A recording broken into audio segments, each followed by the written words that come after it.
22, that is IDM 2022.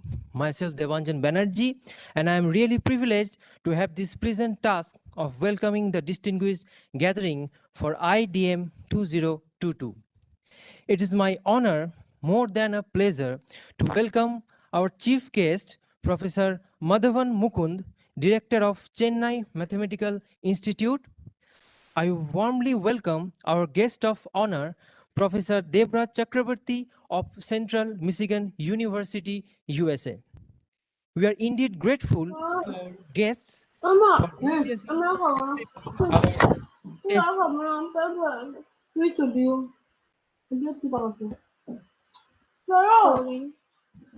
all the are requested to please mute themselves. We are highly honored that our Honorable Director Sir of NIT Silchar, Professor Sivaji Bandyopadhyay is amongst us. We welcome you, sir. A hearty welcome to Professor Rajat Gupta, President of Institutions Innovation Council, IIC 4.0, and Dr. Wasim Arif, Convener, IIC 4.0. It is my pleasure to welcome Professor S. Vaisya, Dean R&C, Dr. Devashish Sharma, General Secretary, Assam Academy of Mathematics, and Dr. Ganti Ramesh, Head, Department of Mathematics. I also welcome all the respected faculties, my dear colleagues, and all the students who have came here to participate in this event. This auspicious occasion of IDM 2022 has been organized by the Department of Mathematics, NIT Silchar, in association with Assam Academy of Mathematics, Kachar District, under the aegis of Institutions Innovation Council, IIC 4.0, in NIT Silchar, Assam, India.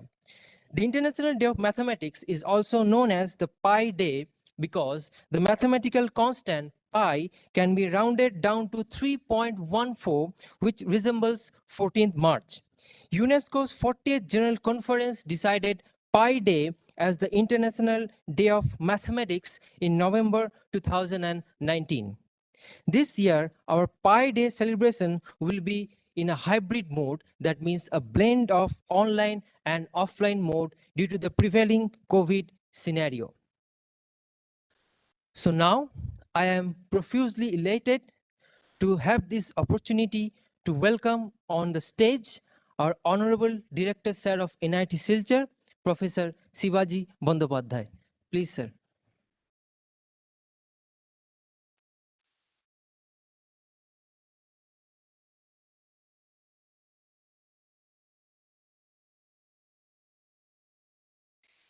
Next, I invite Professor S. Vaisya, Dean, Research and Consultancy, to please come on to the stage.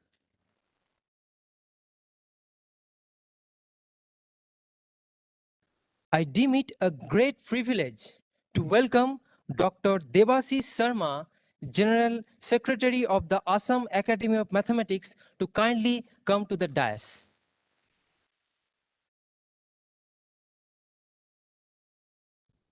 I am really happy to welcome on the dais Dr. Ganti Ramesh, Head, Department of Mathematics, NIT Silchar. I am immensely pleased to welcome Dr. Wasim Arif, Convener, IIC 4.0. Please come to the dais, sir.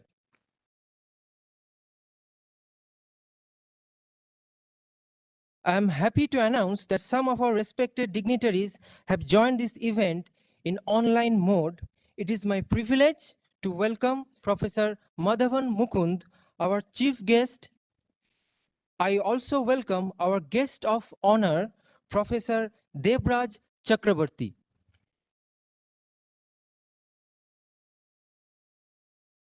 Now we're going to have a virtual tour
Thank you, Dr. Naresh Babu. Now, that was our beautiful campus of NIT Silchar virtual tour. So I'm happy to inform you that we also have with us today Dean P&D, Professor Muqaddas Ali Ahmed with us.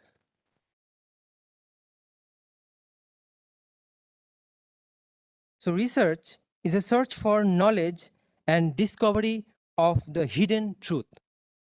For doing so, it requires a lot of dedication, perseverance, and hard work.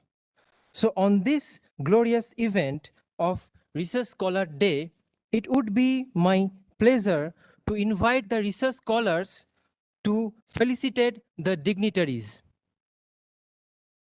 So I request the research scholar to kindly approach to the stage for felicitating the dignitaries.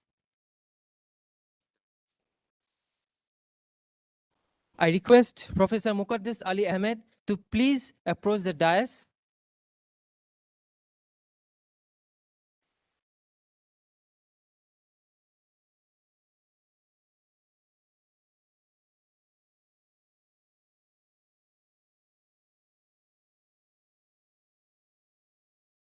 Now, I request Ms. Priyanka Kunar to felicitate our Honorable Director Sir of NIT Silchar, Professor Shivaji Bandopadhyay.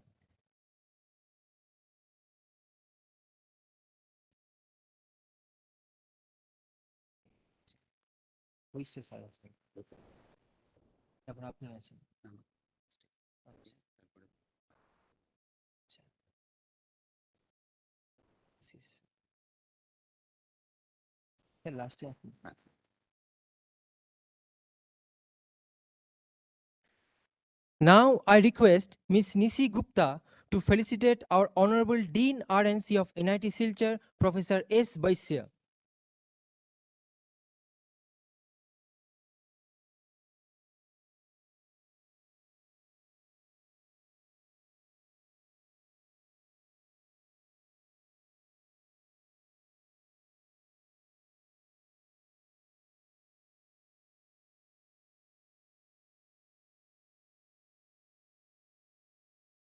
Now I request Ms. Mamta Kumari to felicitate Dr. Muqaddas Ali Ahmed.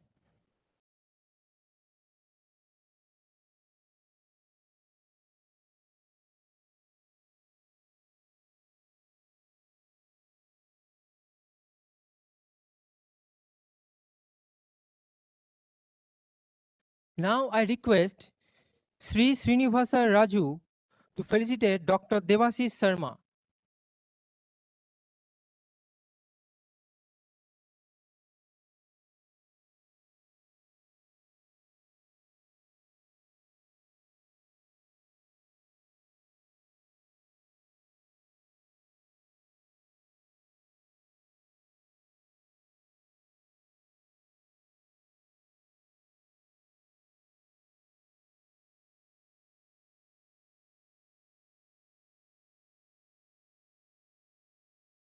Now I request Mr. Rajiv Das to felicitate Dr. Ganti Ramesh, Head Department of Mathematics.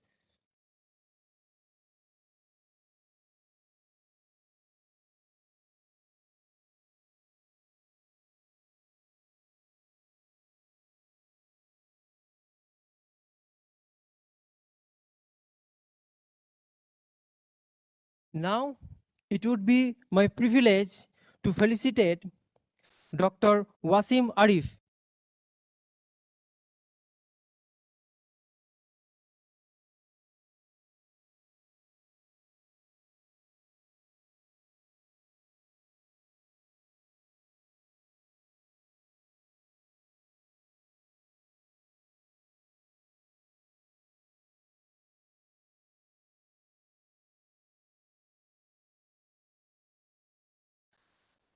Light symbolizes brightness and prosperity.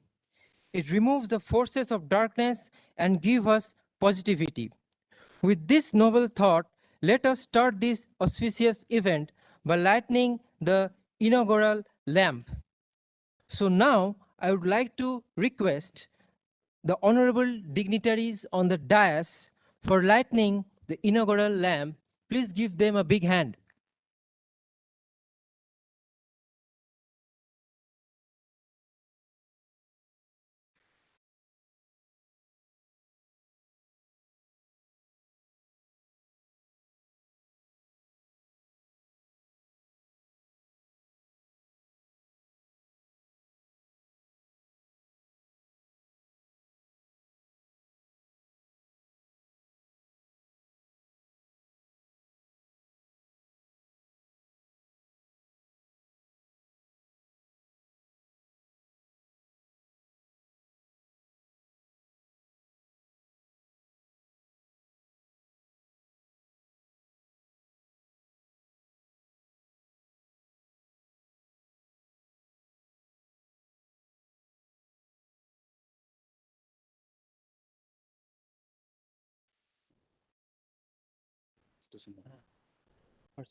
Thank you so much.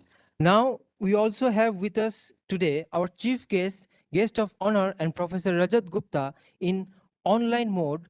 So let us all join together to felicitate Professor Rajat Gupta.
Now let us all join together to felicitate virtually Professor Madhavan Mukund.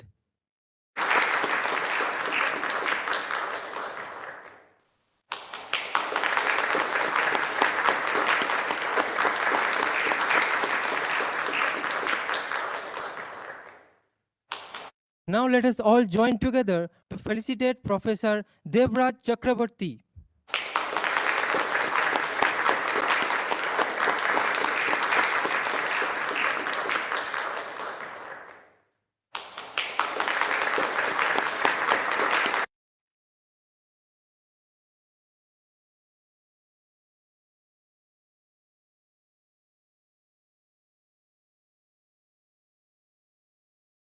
Now, I request Dr. Ganti Ramesh, Head of the Department Mathematics, to kindly deliver his welcome address to the gathering.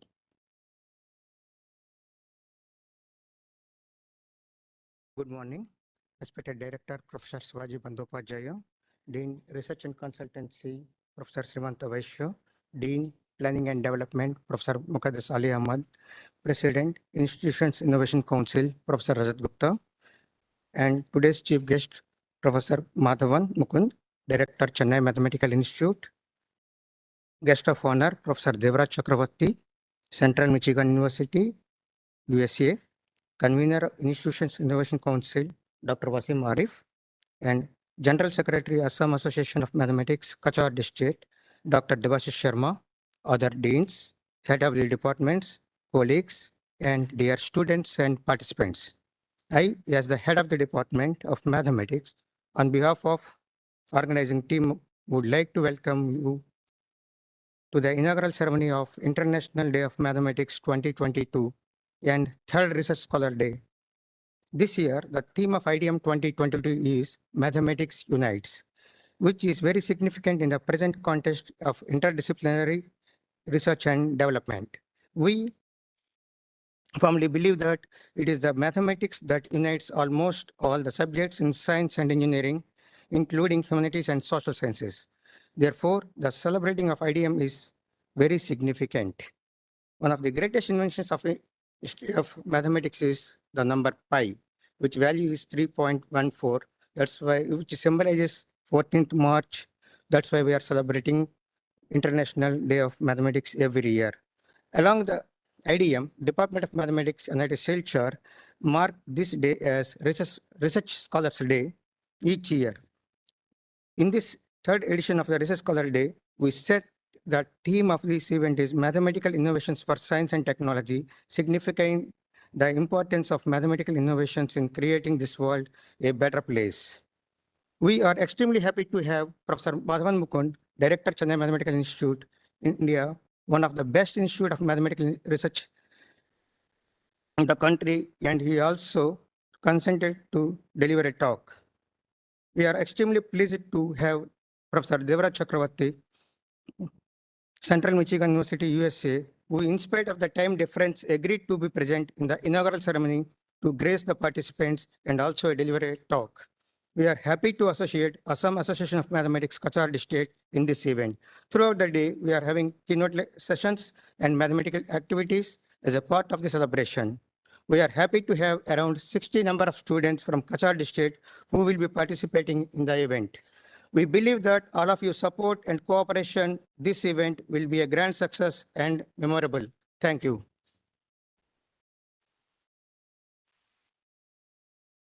Thank you so much, sir, for your inspiring words.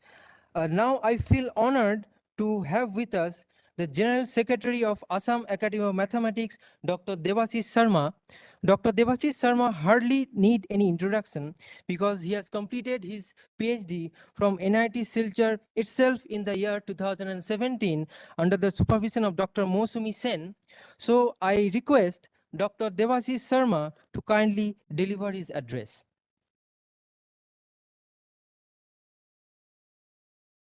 Thank you very much. So, respected dignitaries on the dais and all the dignitaries who joined online, I take it's a privilege for me to be a part of this event, particularly because I was a student of NIT Silchar, so it's like a homecoming for me. And NIT Silchar Department of Mathematics is always special for me. So I'd like to thank the Department of Mathematics, NIT Silchar, and as well as the NIT administration for making us a part of this event. And for the Assam Academy of Mathematics Kachar District branch, I would like to highlight a few activities that we have been doing in order to popularize mathematics. So our branch was established in the year 2019. The parent body is Assam Academy of Mathematics, which is headquartered at Guwahati. And the main objective or the motive of this organization is to popularize mathematics among the masses. So from school level onwards, students regard mathematics as a fearful subject or something which is a bit scary. And since we have been associated with lots of mathematics Olympiad activities and all through our organization, so we always feel that it is very much necessary to popularize mathematics by visiting various institutions and taking up an inclusive policy, which in order to include the students at school level from various colleges, from remote areas as well as from the town areas. And that is what actually we have been doing. We have been organizing mathematics Olympiad activities every year. So since the last 2 years, because of the pandemic, we have been doing mathematics Olympiad online all over Assam. And we have been organizing the National Mathematics Day as well as International Mathematics Day to popularize mathematics. And this year we got the opportunity as from NIT Silchar itself. And because the theme is Mathematics Unite, so we thought of doing something which unites all the big institutions in Kachar district. So we have NIT Silchar and as Assam University as the degree awarding institutions here. So this year we have initiated a few awards, cash awards, and together with certificates of appreciation for students who secure first rank and second rank in BSc Mathematics Honors under Assam University, and for the students who secure highest mark and second highest mark from in MSc Mathematics exams in Assam University and NIT Silchar. So they will be awarded cash prize and certificates later during the day. So this year the awardees are actually Ms. Anisha Sen, first rank BSc holder, Ms. Ankita Purkaisto, second rank BSc, and Mr. Chinmoy Deb, he is first rank holder in MSc Mathematics Assam University, and Mr. Obhi Dash, second rank holder in MSc Mathematics Assam University, Ms. Afsana Jannat Ahmed, first or the highest marks in MSc Mathematics under NIT Silchar, and Ms. Shakshi Gupta, second highest marks in MSc Mathematics under NIT Silchar for the year 2020. Because for the year 2021, the ranks have not been declared yet by Assam University. So we are awarding for 2020 this year. So later during the day, we will give away these awards. With that, I would like to conclude. I hope the program will be a grand success. Thank you.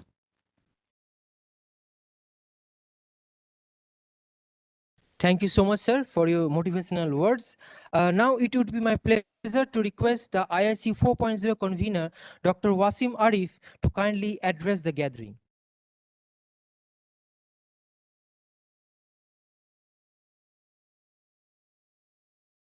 Thank you so much. It's an honor and privilege for me to be on the dais and addressing this August gathering.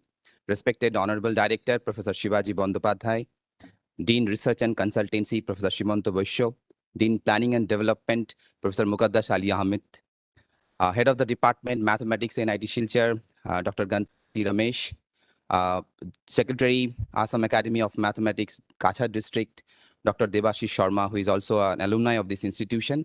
The chief guest of this celebration, Professor Madhavan Mukund, Director CMI, one of the best institution in the country for mathematical research.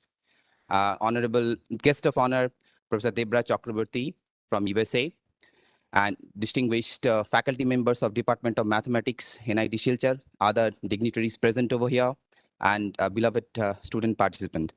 I'm extremely happy to be a part of this celebration. The celebration signifies a very important component as the theme of this year's celebration is Mathematics Unites.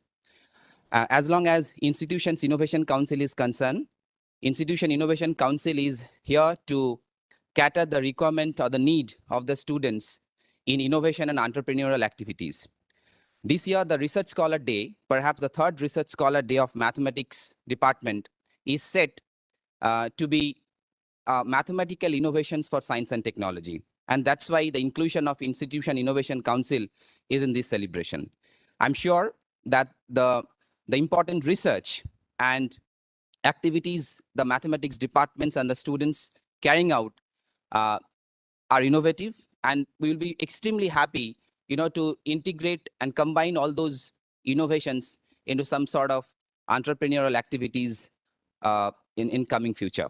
We'll be very happy to collaborate the engineering departments with the science and especially mathematics department to have a collaborative projects, to have a collaborative I&D activities in the institution. So on behalf of IIC 4.0, we wish that this program or the celebration will be receiving a grand success with all your support and cooperation. Looking forward to the various events of the day. Thank you very much.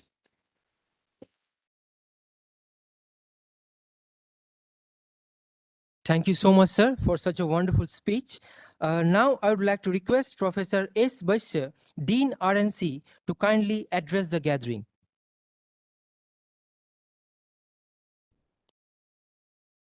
A very good morning to all. Honorable Director, Professor Shivaji Bandyopadhyay, Professor Rajat Gupta, President, IIC, our Chief Guest, Professor Mukund, Guest of Honor, Professor Chakraborty, my colleagues, Dean P&D, Head of the Department Mathematics, Secretary, Assam Academy of Mathematics, Kachar, my other colleagues of the dais, in particular, faculty of the Department of Mathematics, students, and participants. As we all know, the importance of mathematics in research goes without saying anything. Mathematics, science and technology in particularly, we always use it as a tools. Without a sharper tool, we cannot get a good output, research output. So the importance of mathematics need not be explained. We all know it is not only important for the mathematicians, rather it is more important for people, those who carry forward research in particularly in science and technology. From the childhood, I learned that those who are good in mathematics, they are really good in every subject. And I believe this is true. Mathematics gives us analytical skill. And for any good research output, we must have analytical skills. So we want, this tool is already developed, but we want more and more innovations so that these innovative tools we can further use for our research. So I believe that today's programs will definitely be vibrant one. All the deliberations will encourage the participants to take up innovative research in mathematics so that at large such innovations become useful for the society as a whole. So I wish the entire day programs, all the programs to be successful. All the best to all the participants. Thank you. Thank you so much, sir, for your encouraging words. Now, it would be my great honor to request the Honorable Director, sir, of NIT Silchar, Professor Shivaji Bandyopadhyay, to kindly deliver his address to the gathering.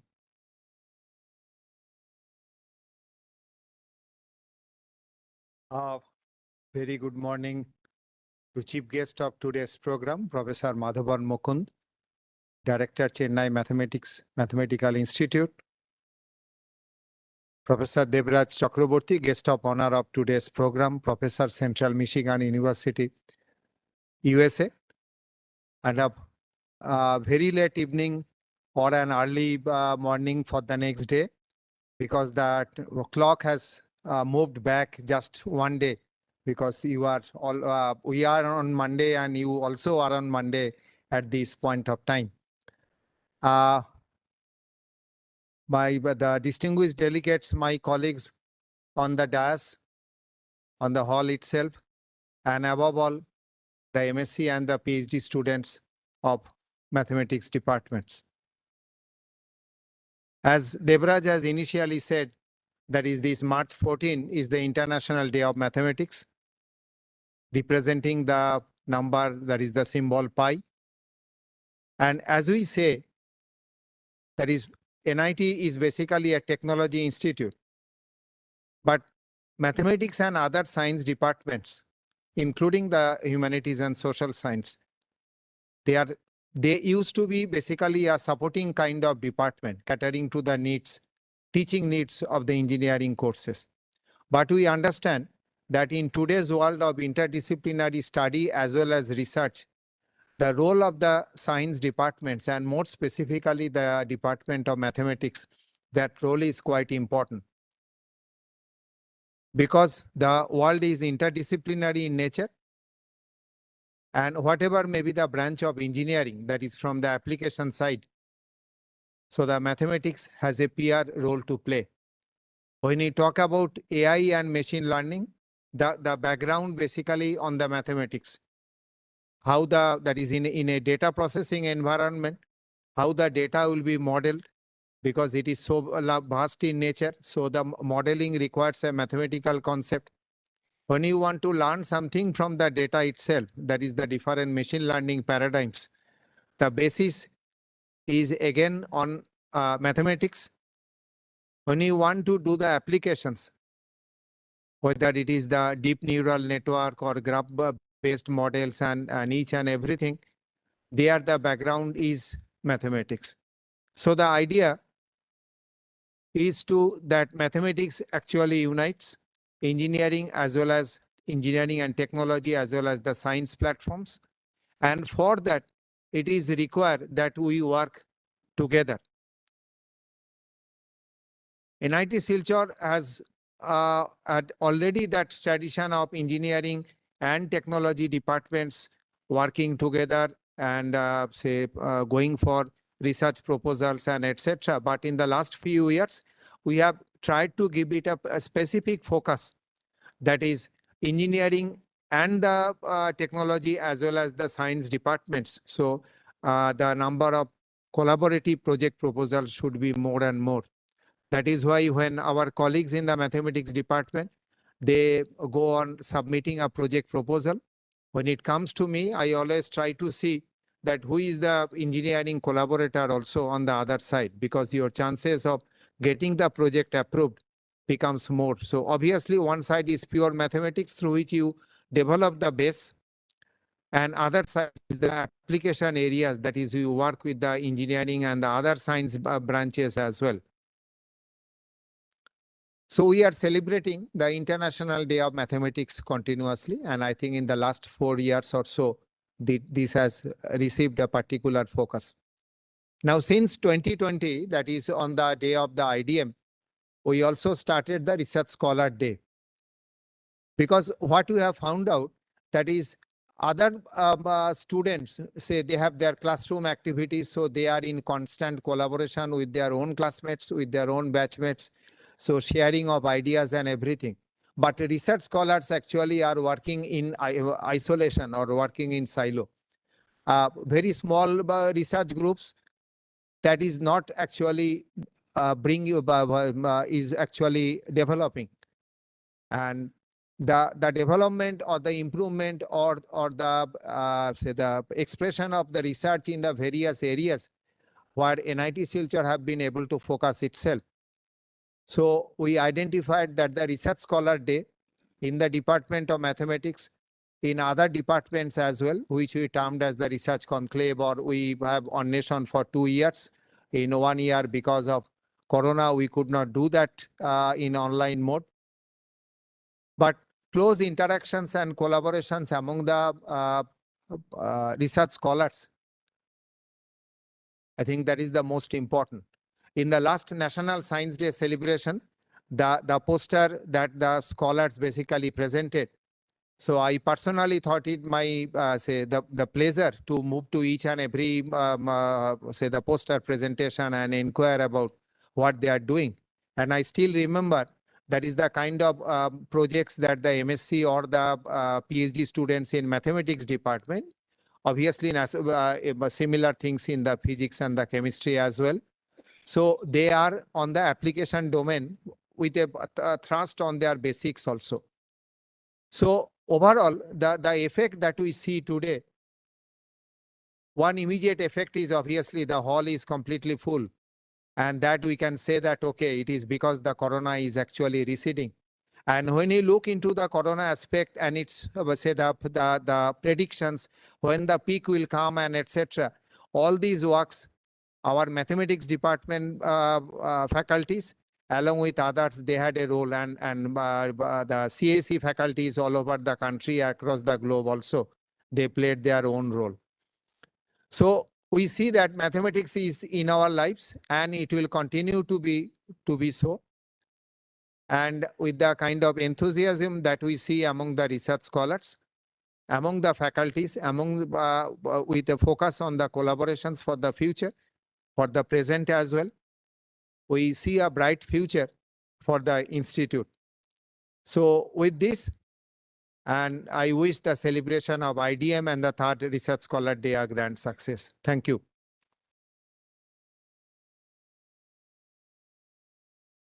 Thank you, sir, for your invigorating speech. Now, I would like to request Professor Muqaddas Ali Ahmed, Dean P&D, to kindly deliver his address.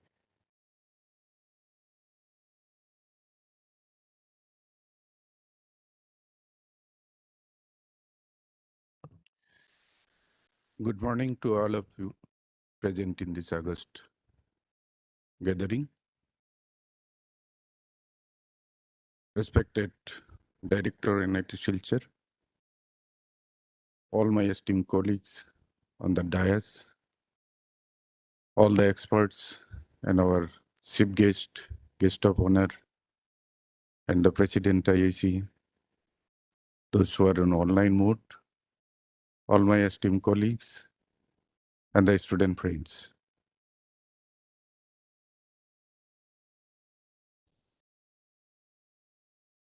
It's nothing new that what is the importance of mathematics. Only I want to request or say that we have the Gyansagar team, and our mathematics department can take the lead role to join the Gyansagar team. Those who are already doing, I request further and spread the message to the nearby community that mathematics is not a tough language, but it is easy. It taught us logic. Basically, whatever director sir has said, it is nothing but the logic. So if you know the mathematical logic, Dean R&C said all the subject become easy because we know the logic. If you know the logic, if you know the methodology of study, then definitely the study become easier and everything become easier. Another stress I want to just give is that whatever we engineers or technocrats are doing, trying to solve the physical problem for the betterment of the society. But while solving this physical problem, the play of mathematics come into exist, which we research scholar and research are called research model. This model is nothing but mathematics. So that is coming from basically the mathematical people or the mathematical background. So whether we are technocrats or whether we are scientists, backbone is mathematics that we all understand. So let us join our hand together to put this information to our younger generation so that they become skilled from the very beginning and make the future world sustainable for themselves and for the future. Thank you. Wish the Mathematics Day a very successful one.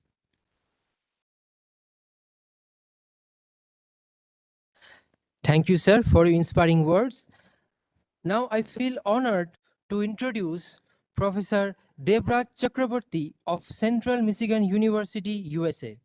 Professor Debraj Chakraborty has obtained his PhD degree from the University of Wisconsin-Madison, USA.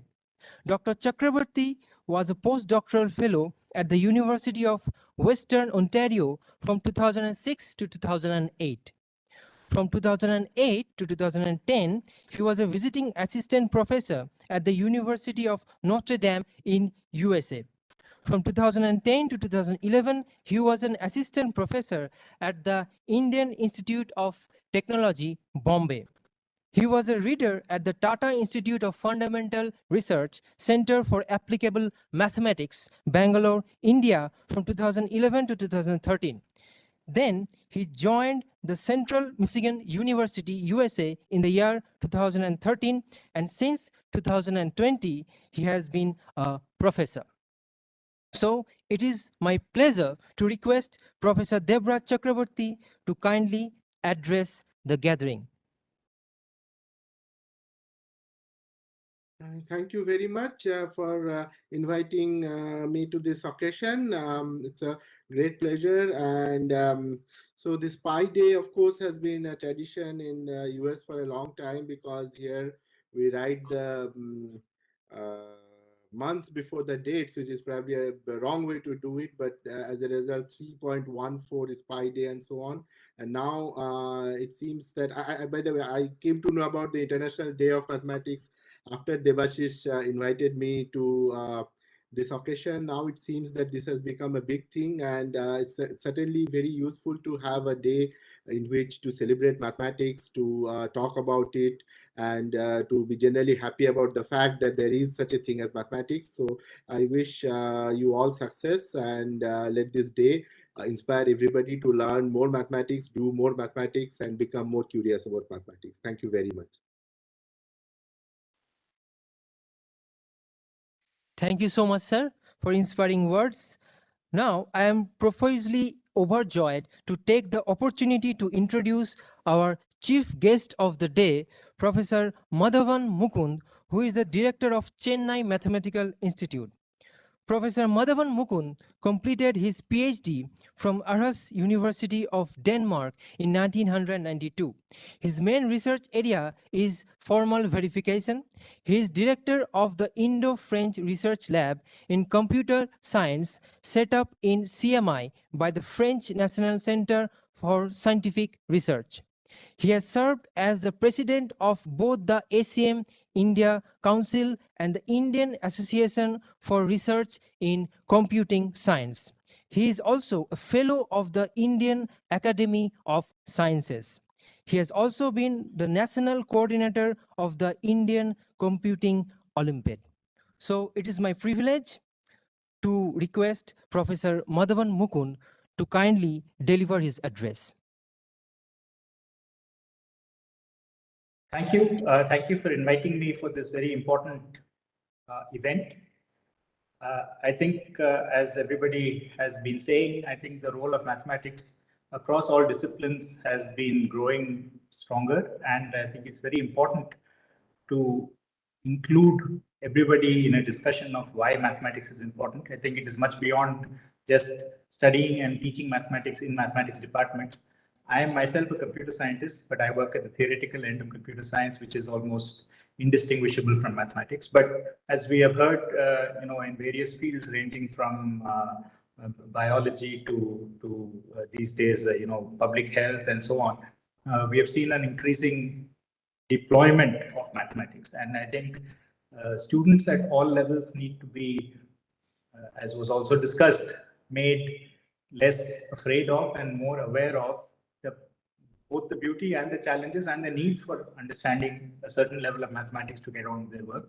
So all these such events and more are welcome, and I'm very happy to be a part of this, and I congratulate NIT Silchar for taking up this opportunity to bring together so many people. And I also would like to encourage and honor all the research scholars who are present at this day. Thank you so much. Thank you so much, sir, for your encouraging words. Now, I would like to request our Honorable Director, sir, to kindly declare this one-day program on the International Day of Mathematics and the third Research Scholar Day to be opened.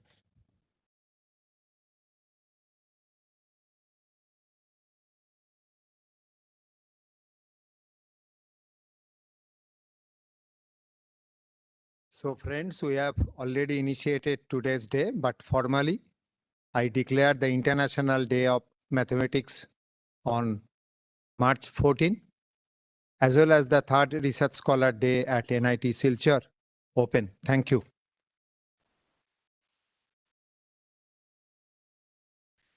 Thank you so much, sir. Now, I would like to request Dr. Kedarnath Das to kindly deliver his vote of thanks.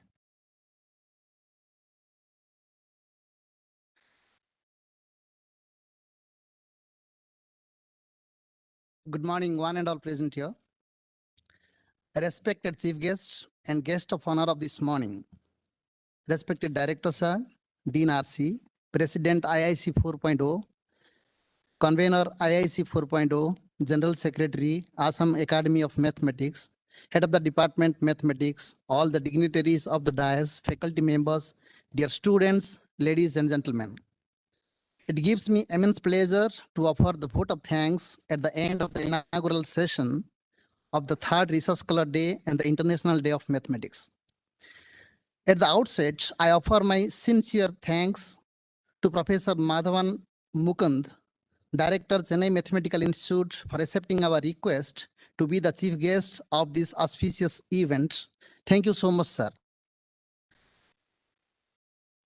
We pay our gratitude to Professor Devraj Chakraborty to be kind enough for being the guest of honor of this one-day program in spite of mismatching of the standard time zone of India and USA.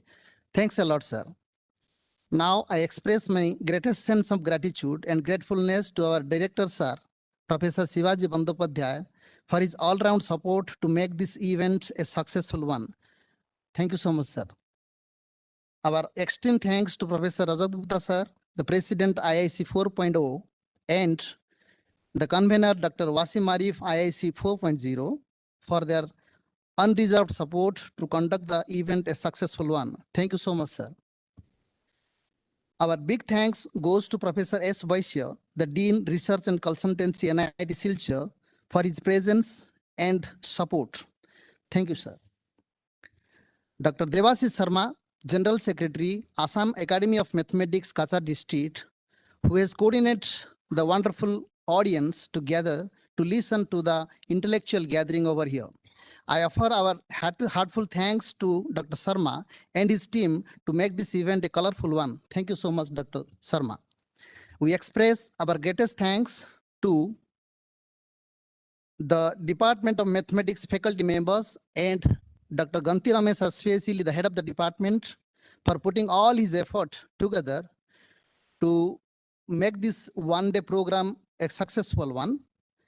And we express our gratitude to you, sir. Thank you so much. Our big thanks goes to all the faculty members and organizing members for sharing their hands to different subsections of the workflow of this pre-event process. Thank you so much. Most importantly, I express my undeserved thanks to the PhD scholars, MSc students, and student volunteers for their help and support in making the event a great one. So in the Research Scholar Day, wishing all the research scholars a successful future ahead. Well, our other students, participants came from outside of our institute, from different colleges, need to be appreciated for showing their interest in participating in this unique event. All the best to all of the students over here. Now, I also express my thankfulness to Mr. Devanjan, Dr. Naresh Babu, Mr. Nazim, Mr. Pradeep, and all others who have directly or indirectly supported us in making the event successful one. Thank you so much. Thank you all. Thank you.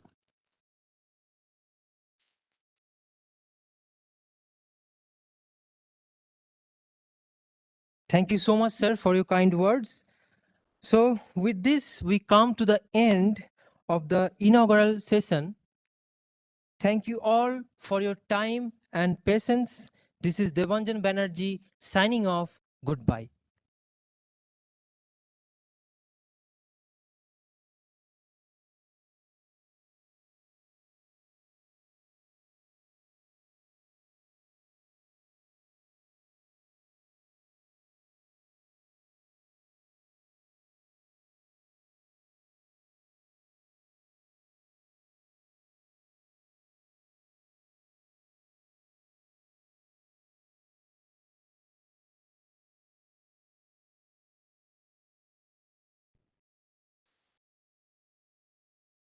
I request all of you, please keep waiting. There is a photograph session over here. Then after we'll go outside for the tea, which is waiting outside.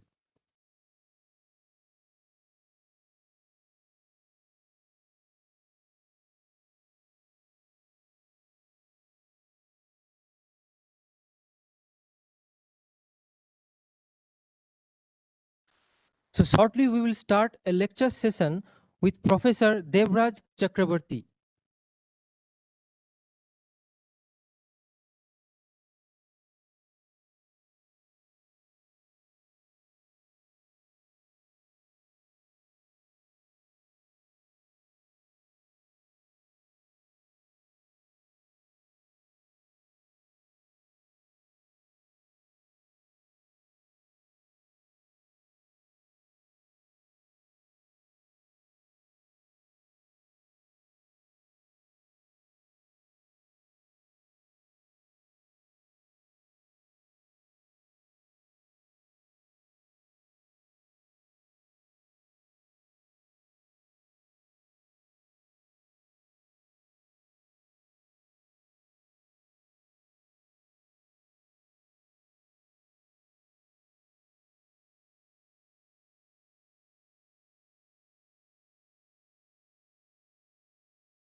There has been a refreshment arranged outside. It will be for 10 minutes.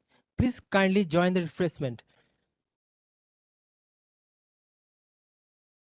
Okay. So I announce that Dr. Devraj Chakraborty will start shortly his lecture session within 10 minutes.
Sir, unmute.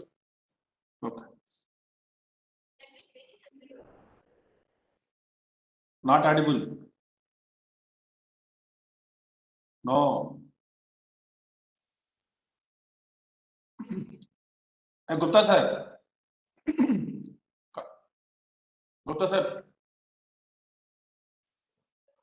Yes, now it is okay. How Am I? is- Yes. Okay, fine. Okay. Okay, fine, sir. So, Professor Chakraborty, so are you sir online here? Yes. Yes, sir. So, if you allow us, so we can start this session here, sir. Sure. Okay, so it's a very good afternoon. Actually, it's a good morning here and good just early morning to Professor Chakraborty at your place.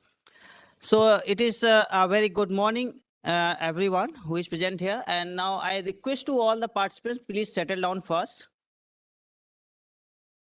Take your place. So now we are going to start our first keynote talk. So it is my privilege and great honor to introduce our first keynote speaker today, Professor Devraj Chakraborty. Professor Devraj Chakraborty is a renowned motivational speaker who is traveled to different countries related to various programs and inspirational keynotes in many organizations in many countries through offline and online mode. So in just brief introduction, which we already listened in our inaugural ceremony, so just brief more introduction we just want to introduce here. As we know that the sir is completed his our BTech degree from IIT Kharagpur and MA and PhD from University of Wisconsin Madison from in that 2002 and 2006 consecutively. And thereafter, he joined the various institutions for research postdoctoral fellow and as an assistant professor, as a reader, and so many posts. So at last, joined as an assistant professor in 2013, Central Michigan University, USA. Sir is received so many grants and research projects, so he can continue so many work in that area, which is very related to our mathematics. So in that area, sir received the grants from Division of Mathematical Sciences Analysis Program, where the project title was the research in several complex variables. So we can see that how the mathematics is related with that electronics and that your engineering branches. And sir completed so many projects like your Siemens Foundation New York projects, internal grants from Central Michigan University project, and sir, under his sir supervised so many Master of Arts students and the PhD students in the last 2 decades. And sir also invited, given the invited talk in so various activities like International Center of Theoretical Sciences, Bengaluru, and BAM International Research Situation, Banff, Canada, and various events in various places like Mexico, France, Australia, and many Canada and Sweden places. And sir, actually serving this institute from last around 9 years. So with these few words, I request to Professor Devraj Chakraborty, sir, kindly invite our your invitation, and giving a talk. Thank you, sir. So I request to sir, please start your presentation, sir. Thank you. So I will begin by first sharing my screen, my Yes. tablet screen. Okay. So it is All visible, right. sir. Very visible. Okay. So thank you so much for the introduction.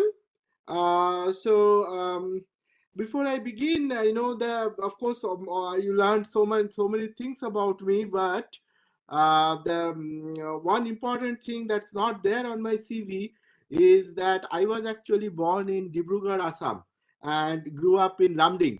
And so when I was a kid, my father used to work in the railways in Lamding. He had friends in Badarpur, so we used to go there almost 3-4 times every year. So I still remember taking the meter gauge train and passing through the tunnels and so on.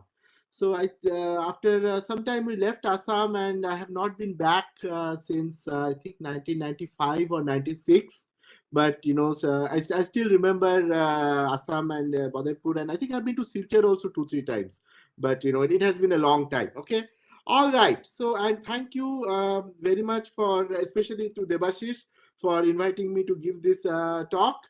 And let us get started. Okay, so you can see my screen, right? You can see the iPad screen. Okay. All right. So the title of my talk is the Flat Earth Society. So everybody knows, but that the Earth is not flat. I mean, there are these flat Earth people who think otherwise. But so there's this joke. So this talk is going to be very light-hearted and about like very simple things. So therefore, please relax. There's nothing really difficult or anything like that here. So this cartoon appeared like 3 years ago in this this blog called Math with Bad Drawings. Okay, this is really funny. So there is this orange guy and there is this purple guy. So orange guy says to purple guy, the earth is curved, yes? Purple guy says, of course, it only looks flat locally. So the earth is, of course, curved, but if you are sitting at a point, it looks flat, okay, at small scales. So then the purple guy says in capital letters, then why do you belong to the Flat Earth Society? The purple guy is afraid and says, but it's only the local chapter, yes. So the thing is that the earth is much, much, much bigger than all of us. It's a huge thing. Okay, it is round, but somehow, because we are looking at a small piece of it, it seems flat. So now the question that I want to ask is, how can I visualize this? How can I like sort of look at the spherical earth in a useful and accurate way? So spheres, of course, I already talked about the earth, which is almost a sphere. It is flattened at the poles, as you know. There are also other important spheres. For example, in astronomy, the sky is thought to be a sphere.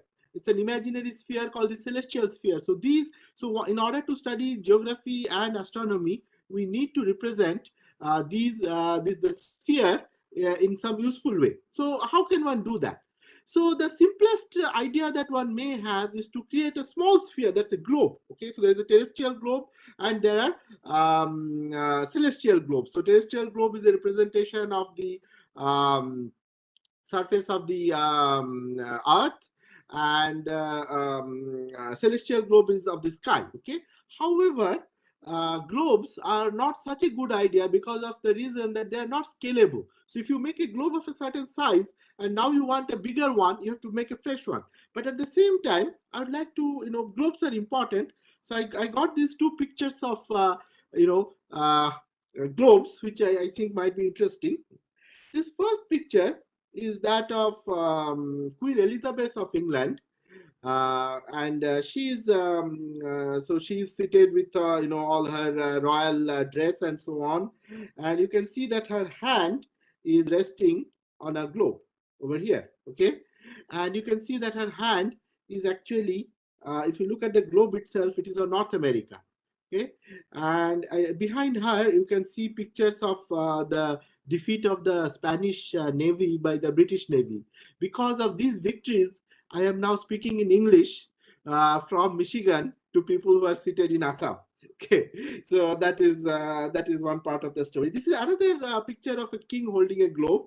This is the Mughal Emperor Jahangir, and he is holding a globe, but this globe is not a representation of the earth, but of the sky, a celestial globe.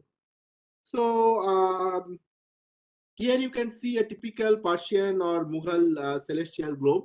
It is made of brass. It's made of brass. It's kind of, like 300 years ago, 300 or 350 years ago, it would be really difficult to make a ball of brass of this size. So it's sort of empty, it's not solid.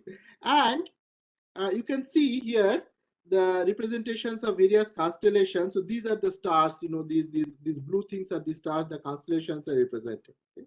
So that is another picture of a king with a globe. So globes are kind of more symbolic than useful, because as I told you cannot scale them, unlike these things. Another interesting thing you will see about Jahangir which you will not see about Elizabeth, is this halo around his head, So, so this is another very Indian thing, to see that powerful people having some halo or something around their head. Okay. All right. So then, of course, globes are impractical. What about maps? Are maps a practical solution? Can we use maps to visualize the surface of the Earth? So in order for that to happen, I want a completely accurate map of the world, or at least a small part of it, let's say of Assam or India or the US or something like that. So what does this mean? So we can think of a completely accurate map of a region U on the sphere as a function from that region into the plane. The plane is R2, two real numbers, right? Such that the distances are scaled in the same way. So we take a distance on the sphere, the distance on the plane is some multiple of that. So you see, so the distance between FP and FQ, which will be the corresponding points on the plane, is some constant times the distance on the sphere between the same 2 points. So after changing the units, we can assume that C is 1. So therefore, what we have is a map from the sphere to the plane, which preserves all distances, or at least a part of the sphere U, an open subset of the sphere, to the plane, which preserves every distance. Okay? So now we ask the following question. Suppose I give myself an open subset of the sphere. I'm sure everybody understands what open subset is, right? Like, the subset of, with respect to the metric, it's a union of balls. Okay. Is there an isometry from U, this open set, into an open subset of R2? So can I produce a map which does not change any distance at all? Take any 2 points, the distance between them on the sphere is exactly the same as the distance between the same 2 points on the plane. I mean, but measuring in different units perhaps, up to a scale. To understand this question, let us look at a little bit at the geometry of the sphere. Okay? So a geodesic on a surface is a curve, which is the curve of shortest distance between any 2 points, any 2 nearby points on the curve. So for example, if I take a surface and I take 2 points on it, if we take a geodesic, the distance, this length is less than any other possible curve that joins these 2 points. So that is called a geodesic. Okay. So on the plane, geodesics are clearly line segments. On a plane, if I take 2 points, the shortest curve between these 2 points is a line segment. What about a sphere? So on a sphere, so let me introduce a page here in order to understand this. So if I take a sphere,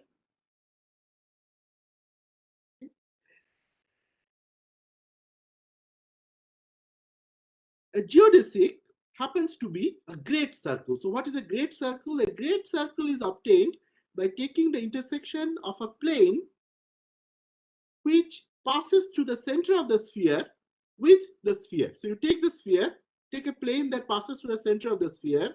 The intersection is a circle that's called a great circle. So this great circle has the property that if I take 2 points on a great circle, so for example here, let's do that. I take 2 points on a great circle, okay? Then the shortest arc, the shortest distance between these 2 points is the arc of the great circle. So for example, this length is shorter than this length or any other length, just as a straight line. So the idea corresponding to a straight line on a sphere is exactly a great circle. So it is clear, therefore, if we do have an isometry from the sphere to the plane, it must map a great circle to a straight line, a geodesic to a geodesic, right? Because it preserves all distances.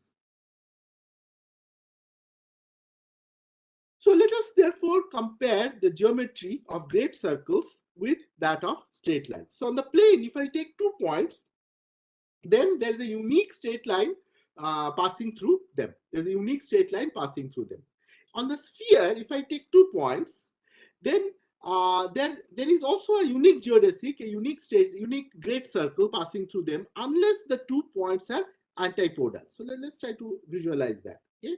So if I take this sphere, okay, and I give myself 2 points over here and here, usually there is a great circle passing through them, which is obtained by taking this point P, this point Q, and the center of the sphere, passing a plane through these 3 points and looking at the intersection of this plane with the sphere. That's how you get this great circle. However, if I choose one of the points to be the North Pole and the other point to be South Pole, then actually there are infinitely many great circles passing through these points. So therefore, so there is already a difference. Another difference is on the plane, if I take two straight lines, there are two possibilities. Namely, they are either parallel, that means they never meet, or there is a unique point of intersection between them. However, on the sphere, if I take two great circles, it is clear that they meet at exactly 2 points, and these are antipodal. So there is no notion of parallelism, non-intersecting geodesics on the sphere. So that's another difference. Now let us go one step further and look at triangles. Okay. So first of all, remember what a triangle is. So a triangle in the plane means, so let me try to draw some pictures here. Okay. So in the plane, triangle means I take 3 points. Why is this the color not changed? Yes. I take 3 points and connect them pairwise by straight lines. This one doesn't look like a straight line.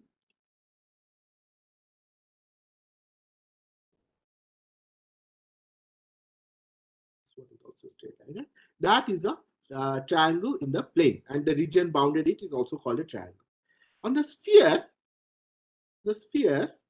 if I take 3 points, I can similarly join them by arcs of great circles. That would give me a spherical triangle. Right? So the sides of a spherical triangle are arcs of great circles. So therefore, it is clear that if we have an isometry from the sphere onto the plane, then a spherical triangle must be mapped onto a planar triangle, and the angles also should be preserved. Right?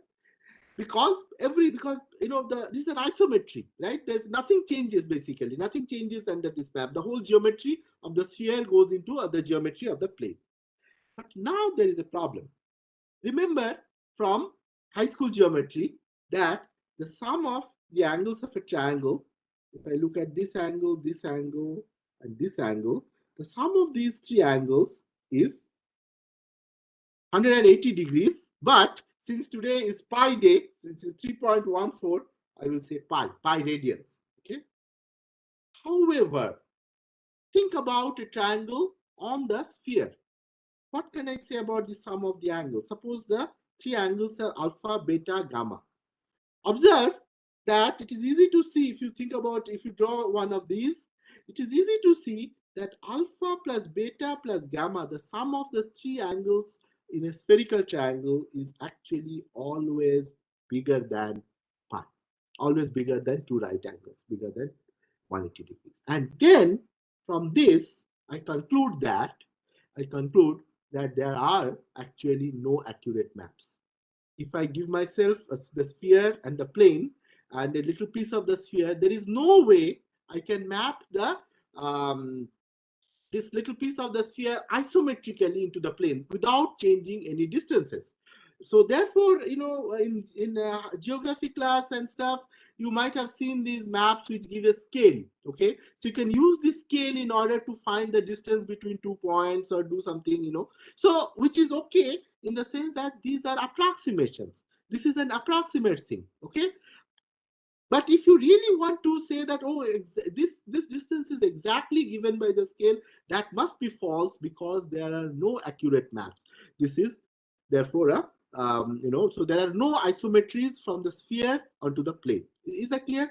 So if there are any questions, so I think you can, you know, probably put something on the chat. I will just open the chat here. So please, you know, I just want this to be interactive. So I can't see anybody in the audience, but you know, so please ask questions if there are any. Okay. So what I explained till now is that maps have to introduce some distortion.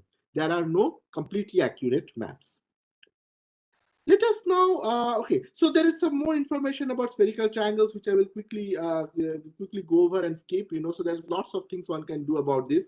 So if 2 triangles have the same angles, then they are congruent. Okay, so this is something completely unlike what happens in plane geometry. In plane geometry, it is possible to have similar triangles. They have the same angles, but they have the same shape, but they have different sizes, right? So this thing can happen in plane geometry. In spherical geometry, if two spherical triangles have the same angles, they are actually already congruent. One can be moved on to the other without changing anything.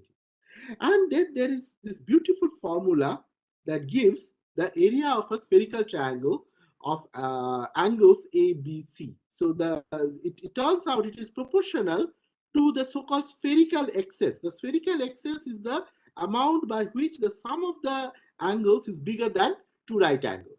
And then there is also this very pretty generalizations of the sine law, the law of the sine rule to spherical triangles.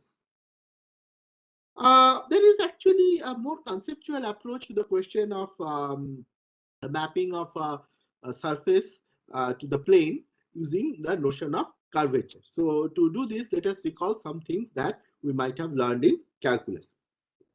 So recall what is the notion of curvature of a plane curve. So what that means is the following. So you parameterize the curve by arc length. So you look at the rate at which the tangent to the curve rotates with respect to the arc length. So you look at the angle. So we go from a point to another point. Suppose we cover a distance delta s, and suppose the tangent turns by an angle delta phi. So that is the change in the angle of the tangent as a result of moving on the curve. So the limit of this d phi over ds is the curvature of the curve. Okay? So that is the notion of the curvature of a curve. So if you have not done so, then there is this formula in differential calculus due to Newton to compute the curvature of a curve given as a graph. So it is given, the curve is given as y equal to f of x, and you want to find the curvature at the point xy, and it is given by this formula. So if you have not done so, using this definition, one can easily find this.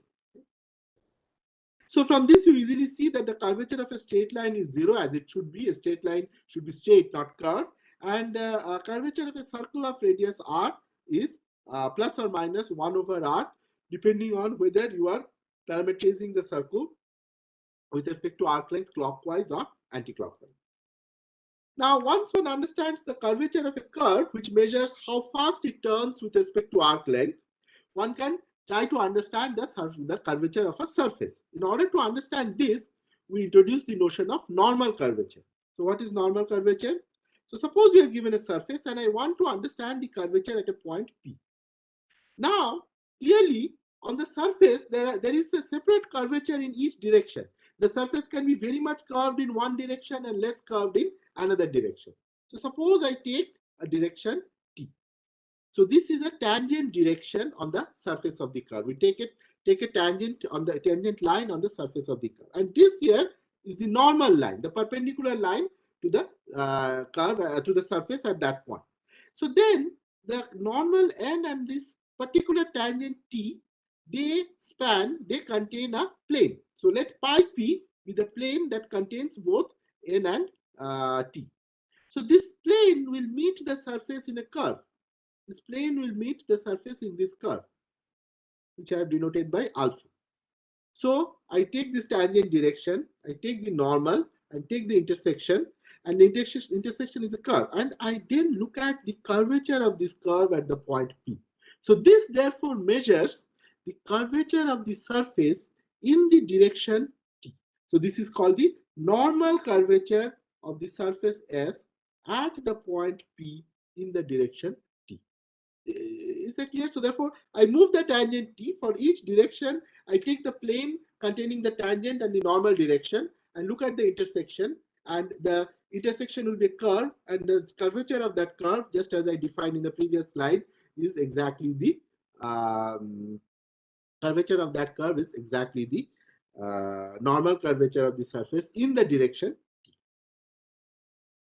Now, as I vary T, I will get various normal curvatures. So there will be one largest and one smallest normal curvature. They may be assumed at various places, that is fine, but there will be a largest value and a smallest value. They are called the principal curvatures of the surface at that point. So the principal curvatures are exactly the largest and the smallest normal curvature.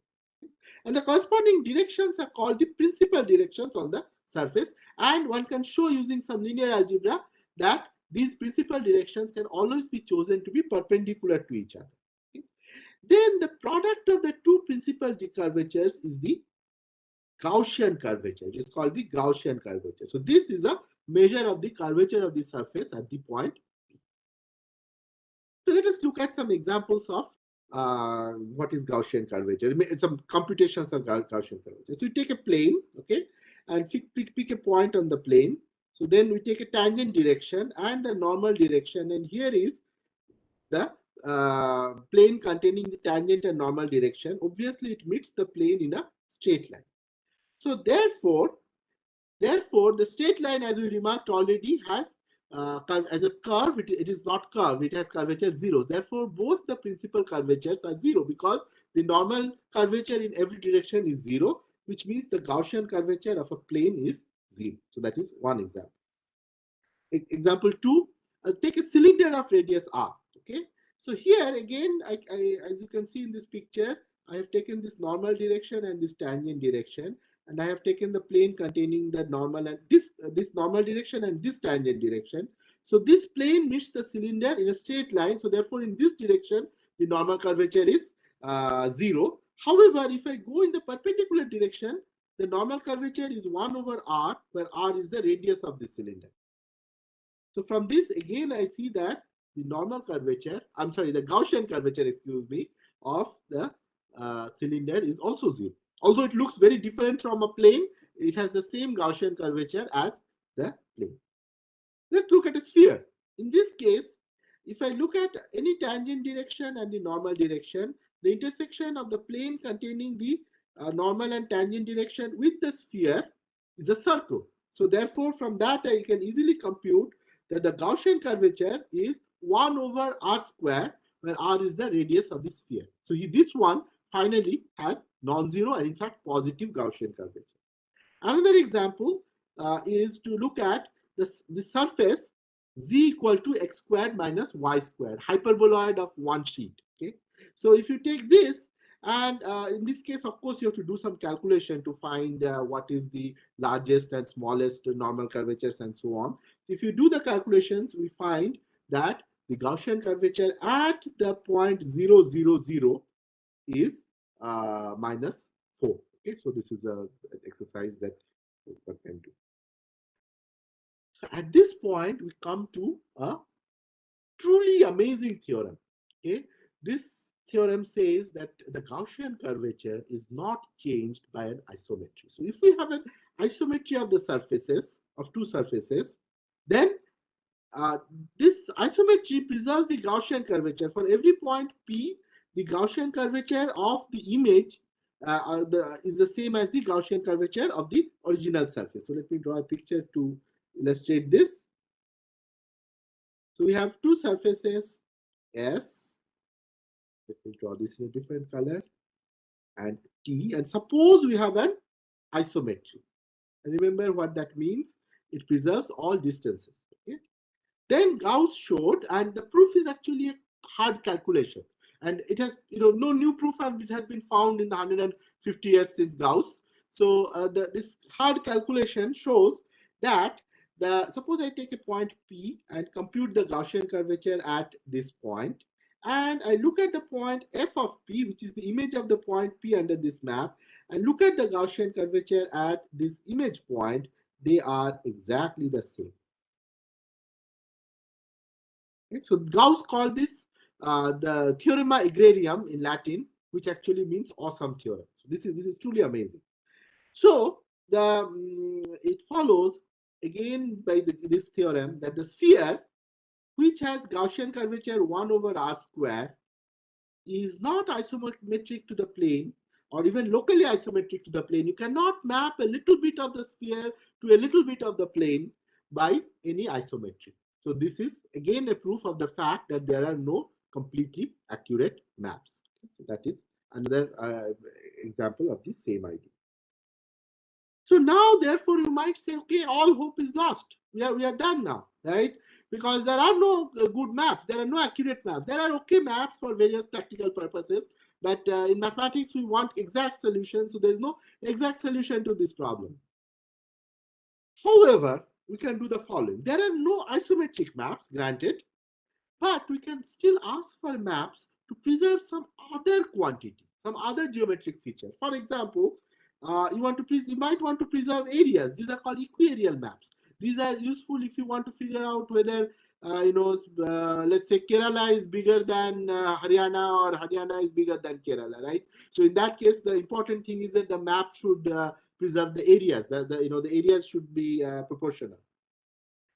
The other one that is possible is that they don't preserve sizes, but they don't preserve shapes. This is what we are going to talk about. They are called conformal maps. Conformal maps are maps, and I will define them in more precise way later, which preserve shapes but do not preserve sizes. Okay? For example, the similarity of triangles. That is a very simple example of a conformal map. There are other examples, for example, distances from a fixed point and so on. There is a whole theory of map projections. So you choose your map depending on what you want to do with it. And what you cannot do is to have a completely accurate map. So there is always some compromise involved in here. So now I'm going to define what is a conformal map. So if I already explained that it preserves shapes, but it cannot preserve the shape of big things. So the shape is preserved for small things. The smaller you make some piece of the surface, the image looks closer and closer to the thing itself. So the official definition is like this. So suppose I take two surfaces again, let's say S, T, and suppose you have a map F. Suppose this map F has the following property. I take two curves on the surface. Okay? Two curves, and they meet at a certain angle. Now F carries these curves to their image curves. So okay, so the black curves goes to a new black curve, the green curve goes to a new green curve, okay, and what happens is the angle is always preserved. So that is a conformal map. A conformal map preserves angles between intersecting curves. So that is a conformal map. Now observe, in particular, this means that if I have a triangle here in the red surface, under the map F, it gets mapped onto a triangle in which these angles are the same. Okay, of course, these are curved surfaces, so there is no notion of similar triangles, but in a philosophical sense, if I take a little triangle, then the image is going to be a similar triangle. So that is what a conformal map is. So now we can ask a modified question. So the sphere is not isometrically flat. There is no mapping onto the plane, which is an isometry. The question is it conformally flat? Can I map the sphere conformally onto the plane? Okay. So I cannot probably do it for the whole sphere. So I will even ask for less. Given some point on the sphere P, can I find a small open set around this point, which I can map conformally onto the plane? So the picture would be like this. I have my sphere and I choose my favorite point P. The question is, can I find a little open set U and a map F, which is conformal? And I explained what that means onto the plane. Okay, so this is the question. And the answer has been known for more than 2000 years. So there is actually at least one, and we'll see soon more, conformal mapping from the sphere onto the plane. So the oldest such mapping is known as a stereographic projection. It is a mapping from the sphere with one point removed onto the plane, and it has been known since ancient times. Although in ancient times they did not realize why it was so nice. So they used to make maps of the sky, the celestial sphere, using the conformal map. It turned out that on such a map, it is very easy to recognize the constellations, the various the groupings of stars. So the reason was found much later when Edmund Halley, Newton's friend and the guy after whom the comet is named, he actually used differential calculus, which had just been discovered, to show that the stereographic projection is actually conformal. So what is stereographic projection? So here is a sphere. Okay, so I think I should use a different color, a sphere. I pick a point. Here I have chosen South Pole. I take the tangent plane to the sphere at the North Pole, which is the point antipodal to the South Pole. You take the diameter to the South Pole and look at its the other end point and look at the tangent there. Now you take a point P on the sphere, and in order to find the image of P under a stereographic projection, you join it to the South Pole and extend it till it meets the plane on the opposite side. Is that clear? So you take a point, let's say the South Pole, look at the tangent on the other side, the tangent plane on the other side, and now in order to find the image of a point P under this map, you take this point P and join it to the South Pole and extend this line to P prime, and that gives me the stereographic projection of a sphere minus a point, because this point South Pole has no image, sphere minus a point onto a plane. So if you really want to understand calculus of several variables, there are two exercises for you. First thing is the same thing as done by Haley. Show that this mapping is conformal. Okay, that is to say, I give myself two curves on the sphere. Show that the angle between these two curves is the same as the angle between the images of these curves in the plane under stereographic projection. The other is a more difficult problem, but also very, very nice. Suppose I take two circles on the sphere, or take a circle on the sphere. I don't need to take two circles. I take one circle on the sphere. Show that its image in the plane under stereographic projection is either a circle or a straight line. So that is another. Therefore, if you really want to understand what is going on, you might want to do this. So now let us look at stereographic projections of the Earth. Okay, and we will learn something from that. So this is a stereographic projection of the Earth up to 30 degrees south. So you can see that the point of projection is again the South Pole, just as in the picture that I showed you, and it is projected up, and you get this up to 30 degrees south. So look at some features of this. Okay, you can recognize the various parts of the Earth. For example, India is here. It looks very much like India, right? Similarly, Arabia looks very much like Arabia. Right? Africa looks very much like Africa as you know it on the globe. Australia looks very much like Australia. However, the sizes are all messed up. The sizes are all wrong. You see, Australia is smaller than India, but here it looks huge. The sizes have changed. Shapes have not changed. Shapes are more or less the same, right? Shapes of small things are exactly the same. Shapes of larger things are more or less the same, but the sizes are all messed up.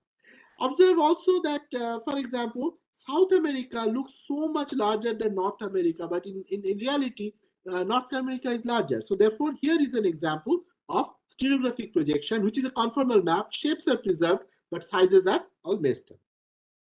This is the same picture, but here we are given these little circles. They're called, in geography, they're called Tissot's indicatrices. So what they do is they give the local scale of the map. Okay, so in the high school geography or the high school atlas, the scale is always the same. So this is a map in which the scale changes, and the size of the disk measures the scale of the map. Here the scale is big, here it is smaller, it is even smaller, here it is even smaller, and so on. So as you can see, the scale of the map becomes bigger and bigger as you go away from the North Pole. And from that, you see, for example, Madagascar looks about approximately the same size as India, and so on, which is all wrong. But at the same time, the scales are different, so therefore it has to happen. This is a stereographic sky map. So I bought this from Amazon.com for I think $5 and scanned it. Okay, so therefore there are two of them, because this is projected from the North Celestial Pole, and this is projected from the South Celestial Pole, and we have two pieces of the map, and you can see the Milky Way.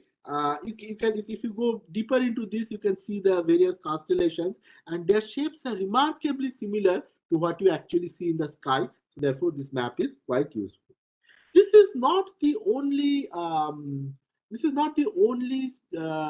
conformal mapping from the sphere to the plane. Okay? There is also another very important one called the Mercator projection, which is a stereographic projection of the sphere minus 2 points, North Pole and South Pole, onto the plane. So here you can see the Mercator projection of the Earth. As you can see, again, shapes are all okay. This is India, this is Australia, here is Arabia, North America. But shapes are same, but sizes are all messed up again, but in a different way. In the case of the stereographic projection, the sizes increased as you went towards the South Pole. Here, the sizes increase as you go both towards the North Pole and the South Pole. Observe, for example, Greenland, which is approximately the size of Maharashtra, is huge. Okay. Similarly, Antarctica has become huge. So everything is messed up, but not shapes. Shapes are still correct. Here you can see the Mercator projection again with the Tissot indicatrices. One application of Mercator projection, and this is why it was invented, is for navigation, for guiding ships.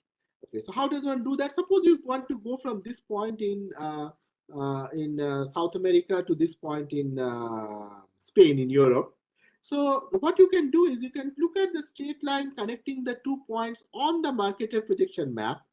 Look at the angle between this straight line and the north direction. And then what you do is when you navigate your ship, when you sail your ship, you sail in such a way that you always make this angle with the north. So of course, this means I need to be able to find the north. That can be done by looking at the pole star. So therefore, it is always possible. So if you do that, what happens is that you travel in this kind of a spiral line, which is called a rum line or a loxodrome. Okay? It is not a geodesic. It is not a great circle, but at the same time, it gives you a way of actually going from place A to place B just by looking at the stars and using the map. And even today, internet navigation, internet-based Google Maps or other things, they use Mercator projection. You can go to Google Maps and you see there is Mercator projection. There's a scale given here. This is basically a very, very useless and wrong, misleading thing. But at the same time, since they only show part of the Earth, this is more or less correct. It is a rough idea of what it is. Okay, and so another nice thing about this is that what you can do is if you go to Google Maps, you can zoom into a map, right? So as you zoom into a map, since it is a conformal map, the shapes are always preserved, so there is no change in shape as you zoom in. If you use something else, for example, if you use pictures of a globe, as you zoom in, the shape changes. That never happens with the conformal map.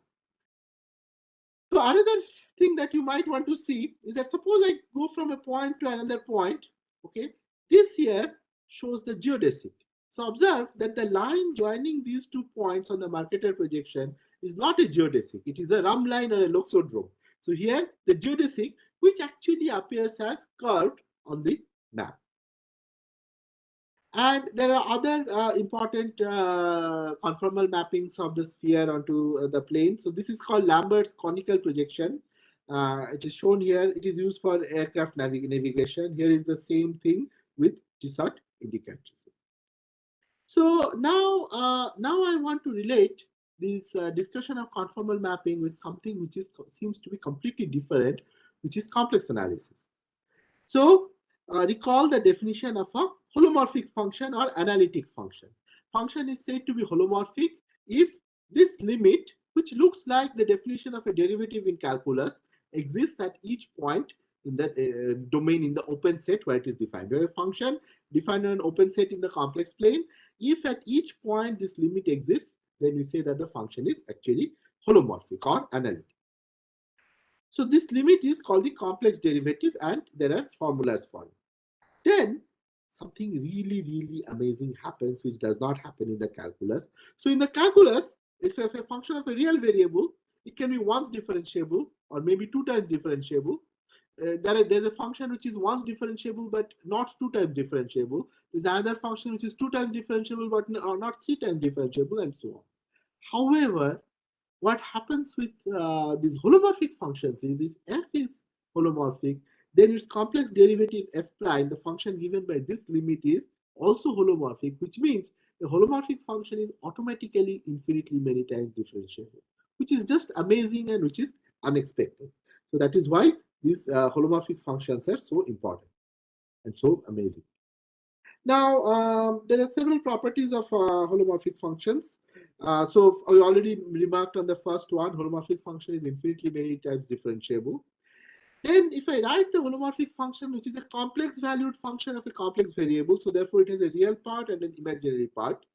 So then one can show that the real part and the imaginary part satisfy what are known as the Cauchy-Riemann equations. du over dx is dv over dy, and du over dy is minus dv over dx. One can also show that both the real and imaginary parts are solutions of the Laplace equation, that is their harmonic functions. And in fact, Laplace's equation is also very important in many applications of mathematics like heat flow or electricity and magnetism. Now comes the most remarkable property of holomorphic functions, or one of the most remarkable property of holomorphic functions. Suppose you have a conformal map and assume that it preserves orientation. That means it's the determinant of its Jacobian is positive. Right? Take the Jacobian matrix. So you have a conformal. So suppose you take two open sets in R2, and suppose you have a conformal map between them. So it's a mapping from an open set in R2 into R2. So therefore, I can compute its Jacobian matrix, and you take and you assume that the determinant of the Jacobian matrix is positive. And suppose this is conformal. Then what happens? It turns out that the components of this map now satisfy the Cauchy-Riemann equation. So therefore, conformal mapping is the same thing to some small thing, is basically the same thing as holomorphic function. So something amazing has happened. I mean, to begin with, that they don't seem to have anything to do with each other, but it turns out holomorphic function and holomorphic or analytic function and conformal mapping are basically the same thing. The only exception is it is possible to take a complex conjugate, and that also remains conformal. So therefore, these conformal mappings are actually nothing but holomorphic functions. So now we come to some, in the last part, we will discuss some famous results related with conformal mapping. So first thing we want to discuss is, suppose I give myself, so we have already seen that I can map the sphere conformally onto the plane locally. I can take a little piece of the sphere and I can map it conformally onto the plane. So is it true for other surfaces? So suppose I give you some surface, maybe some complicated thing, so that you know that there are surfaces, for example, it may be something like this, okay? A double torus or even a single torus, okay? The question is, can I map a little piece of this, or maybe this, conformally onto the plane? Okay? Is there a local conformal map defined on this surface? So this question was posed by the Royal Danish Academy of Sciences in 1822. So from the examples that we discussed earlier, it follows that the sphere is locally conformally flat. That is, locally at each point there are these conformal maps onto the plane. The great mathematician Gauss showed that if you have a real analytic surface, then it is conformally flat. Real analytic simply means if you represent the surface as a graph and look at the function that defines it, so write it as z equal to f of xy, z equal to f of xy, then the function, the Taylor series of the function f converges at each point, in the neighborhood of each point. So that's what it means.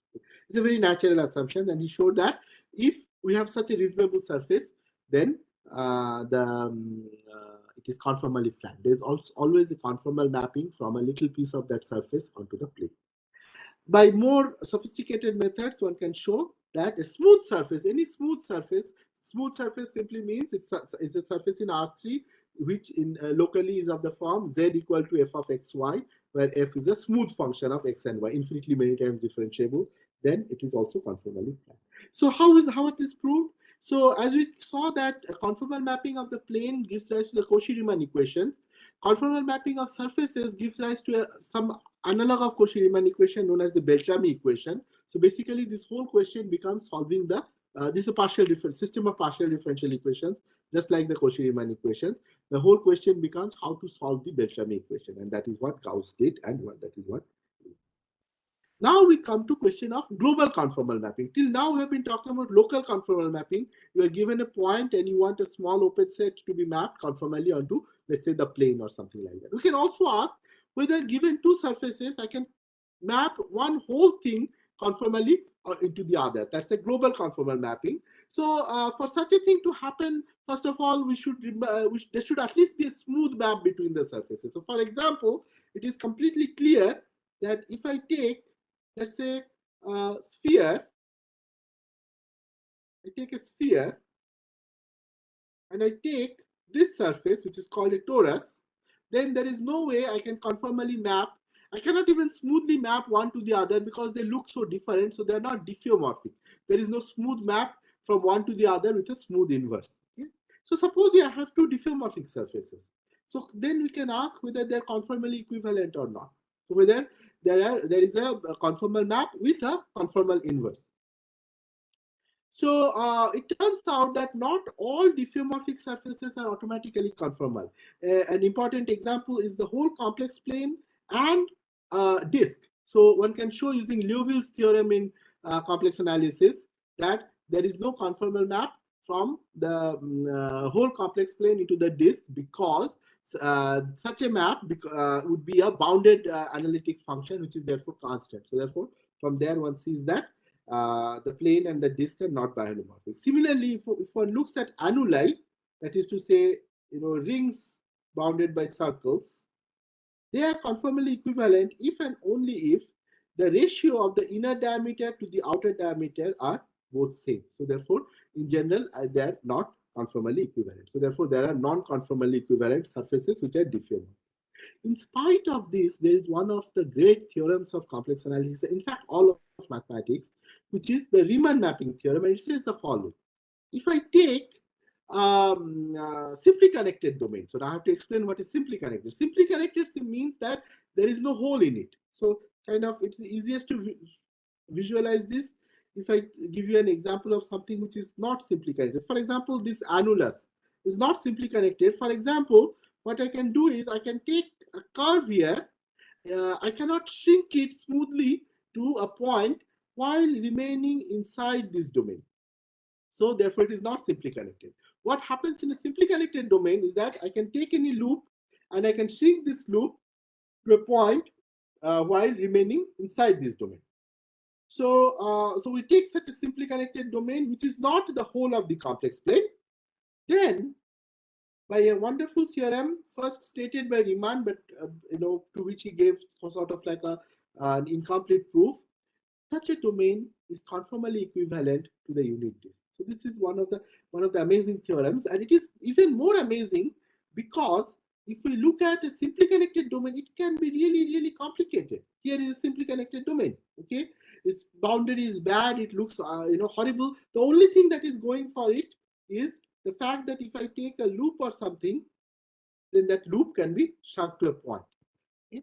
And then there's a conformal map from this into the unit disk, and this is the content of the Riemann mapping theorem. So how is such a wide ranging thing proved? Okay, so the idea of the proof is the following: you look at all holomorphic maps from this domain into the disk. Okay, into the disk, not necessarily onto the disk, and then fix a point P here and look at try to maximize the absolute value of f prime p for a given map f, for a given holomorphic map f. Okay, it turns out there is an f for which this number, this absolute value of f prime of p is the biggest, and one can show that is the conformal map. So therefore, the proof consists of two things. First of all, one has to show that there exists an f for which this is the biggest, which is tough, which is a difficult step. But then once we have shown that such a thing exists, it is not difficult to show that this map is actually a conformal map onto D. This is surjective. So this technique of looking at an extremal object is actually very powerful, and it can be exploited to prove various things, and it is still used to prove various results. So therefore, it's something which is a very powerful idea.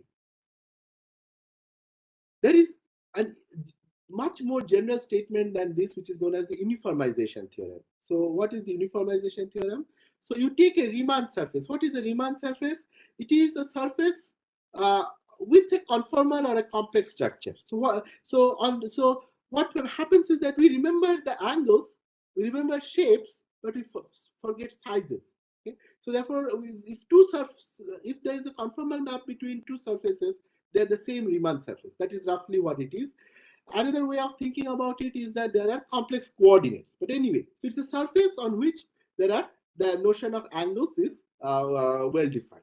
Or we can think of it just as an ordinary surface in R3. So then we take a simply connected Riemann surface. And then this theorem, the uniformization theorem, first proved by Poincaré and Cueva in the early 20th century, says that if you have a simply connected Riemann surface, then it is conformally equivalent to one of the following: the unit disk. So I can map this surface in R3. Think of it as a surface in R3. I can map it conformally, and it's a simply connected surface in R3. So I can map it conformally either onto the disk or the whole complex plane or the Riemann sphere, which is to say the sphere with the complex structure. So that is another truly amazing result about conformal mapping. And again, its proof is based on an extremal characterization of the conformal map. It is obtained as solution is obtained as a so-called external subharmonic function. Now we can ask whether there are conformal mappings of higher dimensional Euclidean spaces. So for example, can I map a piece of R3 conformal to another piece of R3? There are some obvious such maps. Isometries, so for example, rotations and translations are obviously conformal. Then dilatations or homotheties are conformal. There is another kind of map which is analogous to the map Z going to 1 over Z in the complex plane in higher dimensions. That is called an inversion, and one can check that that is also conformal. Okay, that requires some calculation. It turns out, and this is a difficult but very nice theorem due to Liouville, which says that if n is greater than or equal to 3, and we are given a conformal mapping of two open sets in Rn, then this conformal mapping is actually a composition of maps of these three types. So there are very few conformal mappings in higher dimensional spaces. Okay, so therefore, this is something which is peculiar to two dimensions. There is another way one can think about conformal maps. We just saw that conformal maps are basically holomorphic in between open subsets of the plane. They're basically holomorphic functions. What about looking at holomorphic functions of several variables which define maps? So these are known as holomorphic maps or biholomorphic maps, which are, so what does that mean? So we look at two domains in Cn. Cn is like Rn, but with complex coordinates, okay?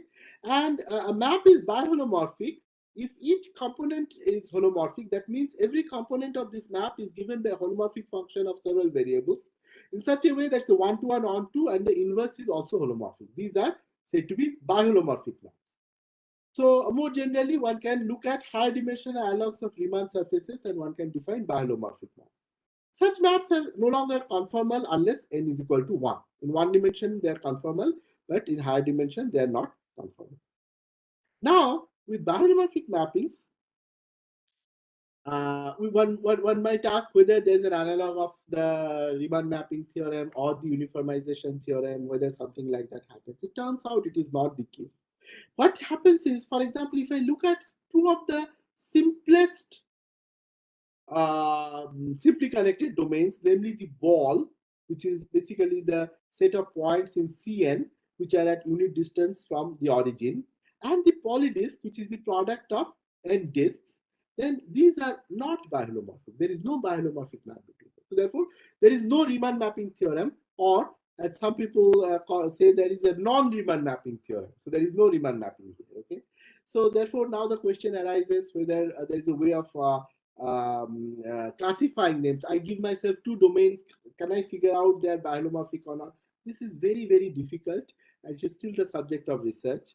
And one approach is to show that two domains are not biholomorphic by showing that any biholomorphic map will extend smoothly to the boundary, and then looking at the geometry of the boundary. So these things are still being studied by complex analysts, and actually at least one Fields Medal that was awarded to Charles Pfefferman in the 1980s actually was awarded because of work in this direction. So therefore, in higher dimensions, the analogous higher dimension, basically conformal mapping is kind of lame. However, the analogous phenomena, biohomomorphic mappings, those are still subjects of research. Okay, and with that, I will end this presentation, and thank you very much for patiently listening. And if there are any questions, then please ask. And for those who are online, you might want to ask over the chat, which I have kept open. Somebody knows. Okay, so thank you very much.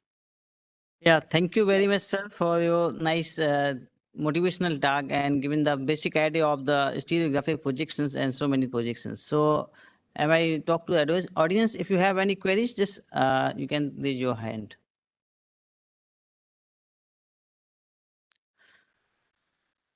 Okay, so I hope everyone enjoyed a lot this session. So, thank you very much, sir, again for giving this inspirational and motivational talk. I hope all the students and all the participants who is present here in online and offline mode, they have enjoyed your talk a lot. So on behalf of the organizing team of our International Day of Mathematics 2022, I thankful to you, sir, for making time in your busy schedule, even in the early morning in your place in USA. So with these words, thank you once again, sir, for your giving the nice talk. Thank you, sir. Thank you very much for listening. And all success for the International Day of Mathematics. Talk to you later. Bye. Thank you, sir. So now we are here, one more talk, which is given by the Professor Madhavan Mukund, sir. So I hope that sir is present. Sir is joined here. Yes, sir is here. So if you allow us, sir, may I introduce some just few lines and then you can start, sir, your presentation, sir. Yes, sir. Thank you, sir. Sir, am I audible to you, sir? Yes, I can hear you. Thank you, sir. So it is again, it is my very privilege and great honor to introduce our second keynote speaker, Professor Madhavan Mukund. He is from director from Chennai Mathematical Institute, our Chennai, India. And Professor Madhavan studied the BTech degree from IIT Bombay and completed his PhD degree from Aarhus University. And he is presently director of the Chennai Mathematical Institute, where he has been a faculty member since last 1992. So the main research area is formal verification. Sir is also a director of Indo-French Research Lab in Computer Science Department, which is established by in the CMI by collaboration of French National Center of Scientific Research, CNRS. Sir served as president of both the ACM India Council and the Indian Council of Research in Computing Science, IARCS. Sir is also a fellow of the Indian Academy of Sciences, which is a very prestigious fellow membership in our Indian researchers. Sir is also passionate about the computer science related areas in all the level, like your school education, like your graduation level, or in research area also. So sir is playing a very active role in various events like ACM India CS Pathshala initiative to introduce computational thinking in school level teaching. And sir is also national coordinator of the Indian Computing Olympiad since 2002. So sir is serving so many years to our society. Sir also teaching various online courses on algorithm, programming, data structures for the NPTEL projects of MHRD's Government of India, as well as the newly launched online BSc courses, programming in data sciences offered by IIT Madras. So with these few words, I just welcome to sir again. So it is very grateful that you are here with us. So we are waiting your lecture, sir. Thank you, sir. Thank you very much for the invitation. So let me start. Let me first try to share my screen. 1 second.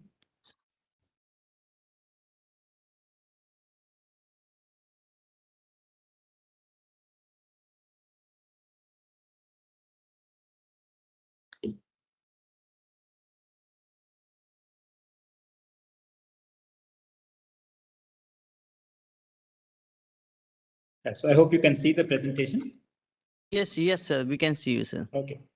So on Thank you, this occasion of International Mathematics Day, so as was introduced, my background is basically in computer science, but I work in theoretical aspects of computer science. And I think I would like to address to the audience today some of the interesting aspects that mathematics has to play in computing, because we associate computer science more with technology. So I want to emphasize that at heart, it is actually mathematical science. So that's the focus of my talk. So as you know, for us, computing is essentially synonymous with computers. And in fact, there has been this historical confusion because the subject is called computer science, which suggests that it is about computers, the objects, rather than about computing, which is the activity which computers perform. So what I would like to discuss today is that computing is not just technology. It is about a way of addressing and solving problems, some of which are, or many of which are very natural problems. And computer science or computing science provides a kind of uniform, perhaps, way of looking at these from a slightly different perspective. So it is a little bit, you could say, like applied mathematics looks at problems and tries to suggest mathematical models, but computing brings in some other aspects, and I would like to highlight some of the aspects of mathematics that come with it. So basically, when we look at computing as a way of solving problems, we are answering questions about how to solve these problems effectively. So first, we have to, like in any mathematical approach to a problem, we have to build the right model. So we have the goal of abstracting away the details of the problem to bring out the essence of the mathematical concept that is needed to solve it. Then, of course, we need to talk about how to represent this mathematical information in a way that we can manipulate and calculate with it in some sense. And we need to do this efficiently, right? So that is the key. So we need to solve problems which operate at large scales in an effective manner. So we should get solutions within a reasonable time frame and not have to wait centuries or years to solve them. And all of this, as I would like to emphasize again, has a strong underpinning of mathematics. So the first thing we should all realize is that computing is actually older than physical computers. So modern computer science was created largely by these two people on the right. The first on the left is Alonzo Church, and the person on the right, many more of you might recognize as Alan Turing. So they got into this question of what computing means through a famous problem of David Hilbert. So David Hilbert, as many of you may know, around 1900, formulated these open problems as a challenge to mathematics. And one of them was this problem in formal logic called the Entscheidungs problem, which essentially asks the following, that if I give you a statement in formal logic, right, some kind of a statement, can you give me an effective algorithm to tell me whether the statement is always true? So in other words, a way of thinking about it is that if I give you a theorem in mathematics, which can be formulated as a statement in formal logic, is there a way of running a program which will check whether the theorem is true or false? Okay? So if this problem was actually solvable, then it would reduce mathematics to being a mechanical programming activity. So it would be a bit disappointing, no doubt, for mathematicians throughout the world. And fortunately, it was found that this idea of deriving all truths algorithmically from a set of basic axioms is not really possible. So in order to formulate this problem precisely and to show a kind of impossibility, this is what Church and Turing did. So Alonzo Church had a different approach. So he looked at a kind of symbol manipulation kind of idea, the way we simplify expressions when we do algebra. And he used that as a notion of computation. Whereas Alan Turing was a little more radical, and he proposed a notion of a machine, right? Something which simulates something that can be done mechanically, which would take inputs and then keep transforming itself into some different states and give an answer. So this was the so-called Turing machine, which is not a real machine. It's not something that can be built. It is an abstract machine. But what he managed to argue is that this machine that he thought of actually can capture any type of reasonable computation. So it is universal in that sense. And the remarkable thing is that all the computers that we actually have physically today, no matter how sophisticated they look, more or less borrow from this theoretical machine that Alan Turing proposed. So the idea that we have today a memory in which we store our programs and disk on which we store our programs and our data, our program is actually data, but we interpret it differently and so on. All these things go back to Turing's machine. So it's really important to realize that theoretical computer science or the mathematics of computing is much, much older, I mean, from a historical perspective than physical computers. So just to give you a time scale, this is almost now 100 years old. I mean, this work was done in the 1920s and 1930s, whereas the first physical computers of the kind that we see today came out after the Second World War. Okay, the ones based on electronics and so on. Okay, so let's get started. So we are trying to look at effective ways to solve problems, and I will take a few problems which we can relate to from day-to-day life. So here is the first question. So you are a college, maybe NIT Silchar or some other college, and of course, many courses are offered and course timings overlap. So when a course is being offered, it has to be conducted in a classroom, and clearly if two courses are being scheduled at the same time, they need different classrooms. So the question is, given the timetable, can you tell me what is the minimum number of classrooms required so that all classes can be scheduled according to that timetable without any clash? That is, two classes are in the same time and require the same room. Okay, so this is question number one. As you can see from the heading, the question is, what I'm going to ask you or what I'm going to address is what are all these problems which I'm going to discuss, what do they have in common?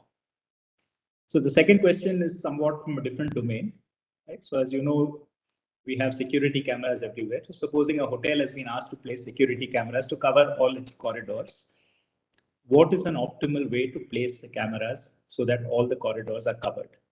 Okay. Here is a third thing. So again, you're back to a college and maybe there is some visiting inspection team. And the physics lab is supposed to demonstrate some of the experiments that are available in that lab so that the team can observe them. But there are experiments which share equipment. So if you set up one of those experiments, you can't set up the other one. So the question that we want to ask is, how many experiments can you set up so that no two experiments that are available require the same equipment at the same time? And the last question is again in a college context. So alumni are offering to mentor the students. So each alumnus has some experience and therefore has a range of topics on which they can offer mentorship, but has time to mentor only one student because they're working or doing something else. Similarly, each student has a list of interests. So you want to match the student's interests to the capabilities of the alumni so that every student is assigned to one alumnus ideally who share some common ground. So find the best way to assign mentors and students given these constraints. Okay. So these are four different problems here, okay, that I have shown you. And they all have one mathematical aspect which can be used to solve them, which is common, which is something called a graph. So in mathematics, when we start in school, for us, a graph is usually a picture, right? So a graph is usually some plot of a function. But in discrete mathematics, a graph is an object like this, where you have certain nodes, okay, or vertices. So these are these blue things. And this set of vertices are connected by some edges. So not every pair needs to be connected. For example, this pair in this graph is not connected and so on. Okay? So this is a graph. So the question is, how do graphs come into those four problems? Okay? So here is an abstract problem on graphs. So I give you a graph and I ask you to assign a color to every vertex such that if I look at any edge in the graph, the endpoints have different colors. So because this one is yellow, I cannot use yellow for any of its neighbors. So all of them must have different colors. But notice that these two can be blue, even though they are both neighbors of yellow, because they are not connected to each other. Right? So graph coloring assigns colors to vertices so that each edge has a different color at both ends. So now let's get back to our college timetable. So if I look at this college timetable, what I can say is that I need to find an allocation of rooms to classes. So I make the vertices the classes or the courses, right? And now if C1, so say English,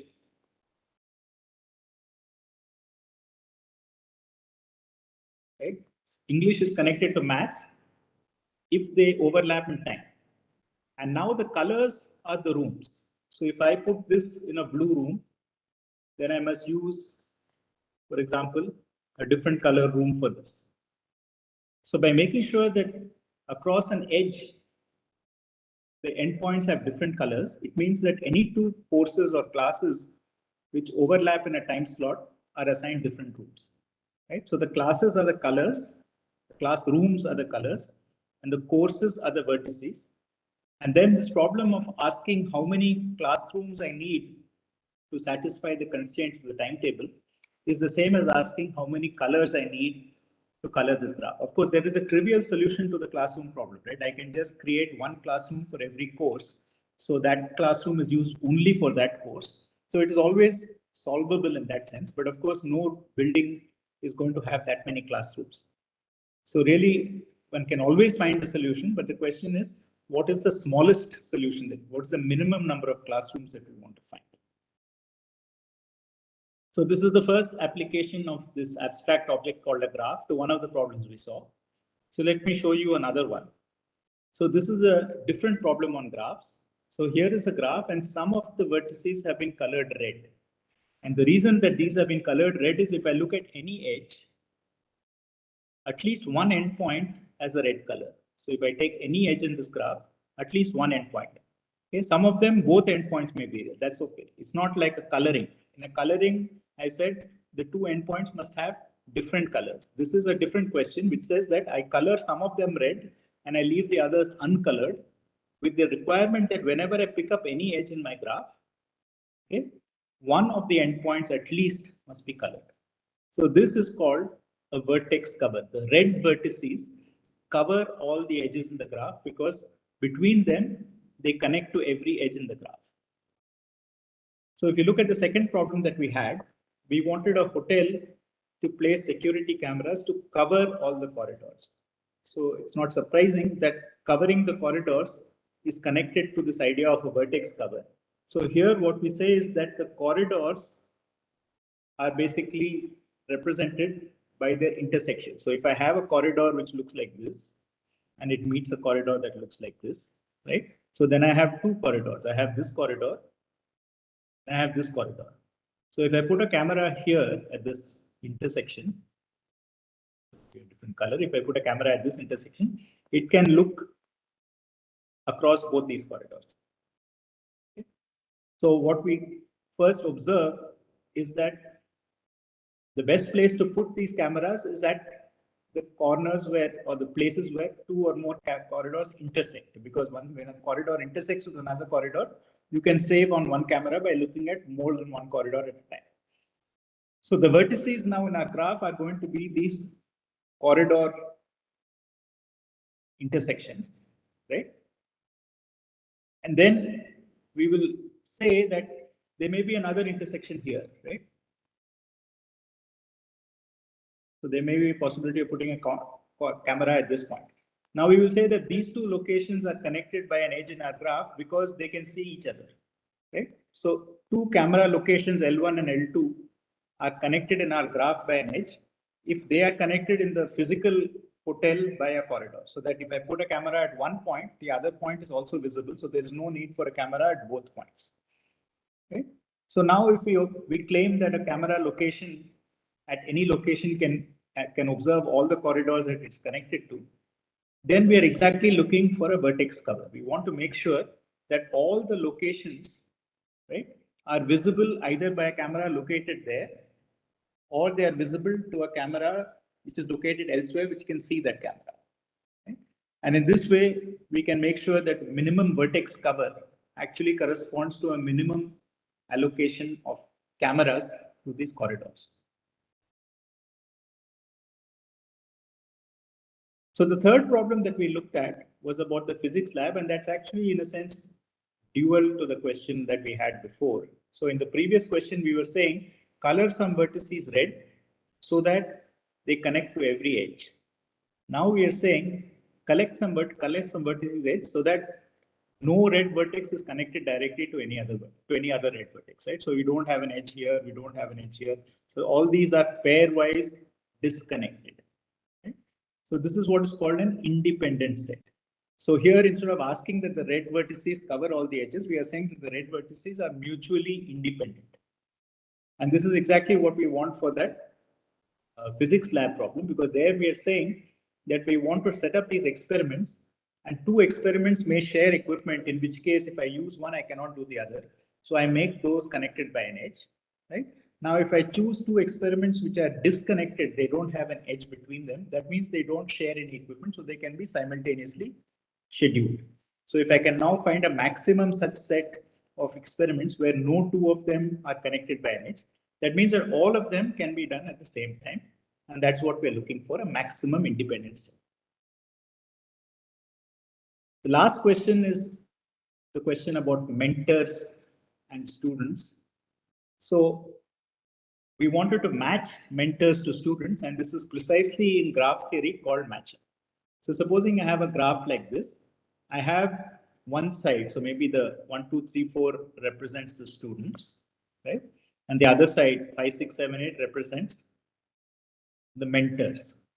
And I draw an edge between a student and a mentor if they are aligned in terms of the topic that the student wants mentorship on and the expertise that the mentor has. So here, for example, student 1 can be mentored by 5 or 6, and 5 is a mentor who can mentor 1 or 2. But remember that we can only have one student per mentor. So then we can highlight some of these things and say, okay, I allocate 1 to 5, and then I allocate 4 to 6, and then I allocate 7 to 3.